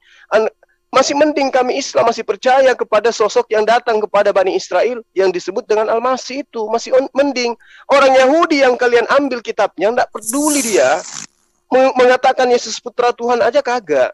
Menurut kitab Yahudi, sebelum kedatangan Mesias akan ada perang dan penderitaan besar. Yeskiel 38 nomor 16. Setelah itu Mesias akan membawa penebusan politik dan spiritual dengan membawa semua orang Yahudi kembali kepada Israel, memulihkan Yerusalem. Itu Yesaya 11 nomor 11 sampai nomor 12, Yeremia 23 nomor 8 dan seterusnya. Jadi kalau Anda mengatakan Mesias Anda adalah datang kemudian mengajarkan tampar piring kiri, tampar piring kanan, ditombak perutnya, ditampar, diludahi, diseret, itu Mesias yang kalian buat-buat sendiri. Karena Mesias yang ditunggu oleh orang Yahudi kagak begitu. Nah, lalu kemudian Al-Quran mengatakan Al-Masih itu terangkat ke langit. Nah, sesuai dengan kitabnya Bani Israel, Mazmur 91. Dia dipanjangkan umurnya, diangkat, dia menonton orang-orang yang menganiayanya. Malaikat menatang malaikat menatang dia di atas tangannya. Itu sesuai dengan Al-Quran. Lalu kemudian Al-Quran mengatakan orang-orang itu berselisih paham tentang Nabi Isa. Terbukti di Kisah Para Rasul 29 nomor 15, ya. Di Di situ diterangkan bahwa Paulus dan orang-orang Yahudi bertentangan tentang seseorang yang bernama Yesus. Ada yang mengatakan masih hidup, ada yang mengatakan masih sudah mati. Jadi Al-Quran itu tidak pernah keliru. Kalau Anda membahas Al-Quran tentang Nabi, kalau Anda ingin kali menggunakan Al-Quran, Nabi yang dimaksud yang datang kepada Bani Israel itu hanya sebagai hamba Allah yang diberi kepada dia sebagai tanda kenabian. Itu aja. Itu aja yang ada dalam kitab kami. Ya, silakan Adi Nawafi. Ya, alhamdulillah diskusi pada malam hari ini sudah selesai. Berarti kita sudah bisa mendengar tidak ada satupun jawaban dari nabi-nabi PL yang kenal dengan Yesus, apalagi Quran. Oh, nabi PL aja tidak kenal sama Yesus, apalagi Quran. Makanya ajaran-ajaran yang ada di PL, kenapa berbeda dengan ajaran yang ada di PB? Karena memang Tuhannya aja berbeda. Yang di PB Tuhannya manusia, yang di PL Tuhannya itu Yahweh, itu beda, ajarannya beda. Contoh seperti sunat merupakan perintah yang kekal yang dijaga turun-temurun, Kejadian 7, 9 sampai 14. Di Kristen bagaimana pembaptisannya, hukum-hukumnya bagaimana? Beda toh? Beda. Makanya ketika Yesus menaubatkan dirinya sebagai anak domba Allah yang akan menghapus dosa, itu sangat bertentangan dengan imamat 4 ya. Imamat 4 satu perikop itu sangat bertentangan itu. Terutama di butir yang ke-32. Itu sangat bertentangan sekali. Itu adalah ajaran yang benar kepada Musa dari Yahweh. Beda dengan Yesus. Berarti Yesus domba jantan berarti. Kan seperti itu. Jadi ketika ajaran-ajaran itu sudah berbeda, lalu kalau kita menanyakan kepada orang-orang Bani Israel atau orang Yahudi yang memiliki kitab tersebut dan ahli-ahli kitab tersebut, kita lihat di Sefaria. Para rabi-rabi, para pembesar-pembesar penafsirnya itu. Gak ada satupun yang setuju dengan PB itu. Gak ada. Apakah mereka tidak lebih paham daripada Anda? Wan itu kitab mereka. Kan seperti itu. Sehingga ketika di awal Anda mulai menggunakan Sefaria, ternyata setelah saya menggunakan Sefaria Anda tidak menerima. Ini kan sangat lucu sekali. Nah, lalu Anda mengatakan saya salah kutip. Ternyata Anda dari tadi sudah jadi korban copy paste. Kitab orang lain Anda comot. Ajaran orang-orang para penafsir seperti Rashi dan penafsir-penafsir lain di kalangan di Sefaria tersebut mengatakan A, ternyata di PB mengatakan B. Itu sangat tidak sama sekali.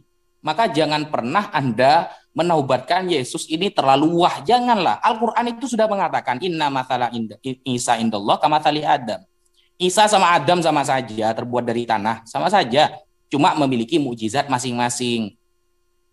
Makanya sifat keilahian Yesus itu masih diragukan. Apa sifat keilahian Yesus? Bahkan ada mukjizat atau kekuatan yang lebih hebat daripada Yesus. Yesus aja. Oke, waktu cukup.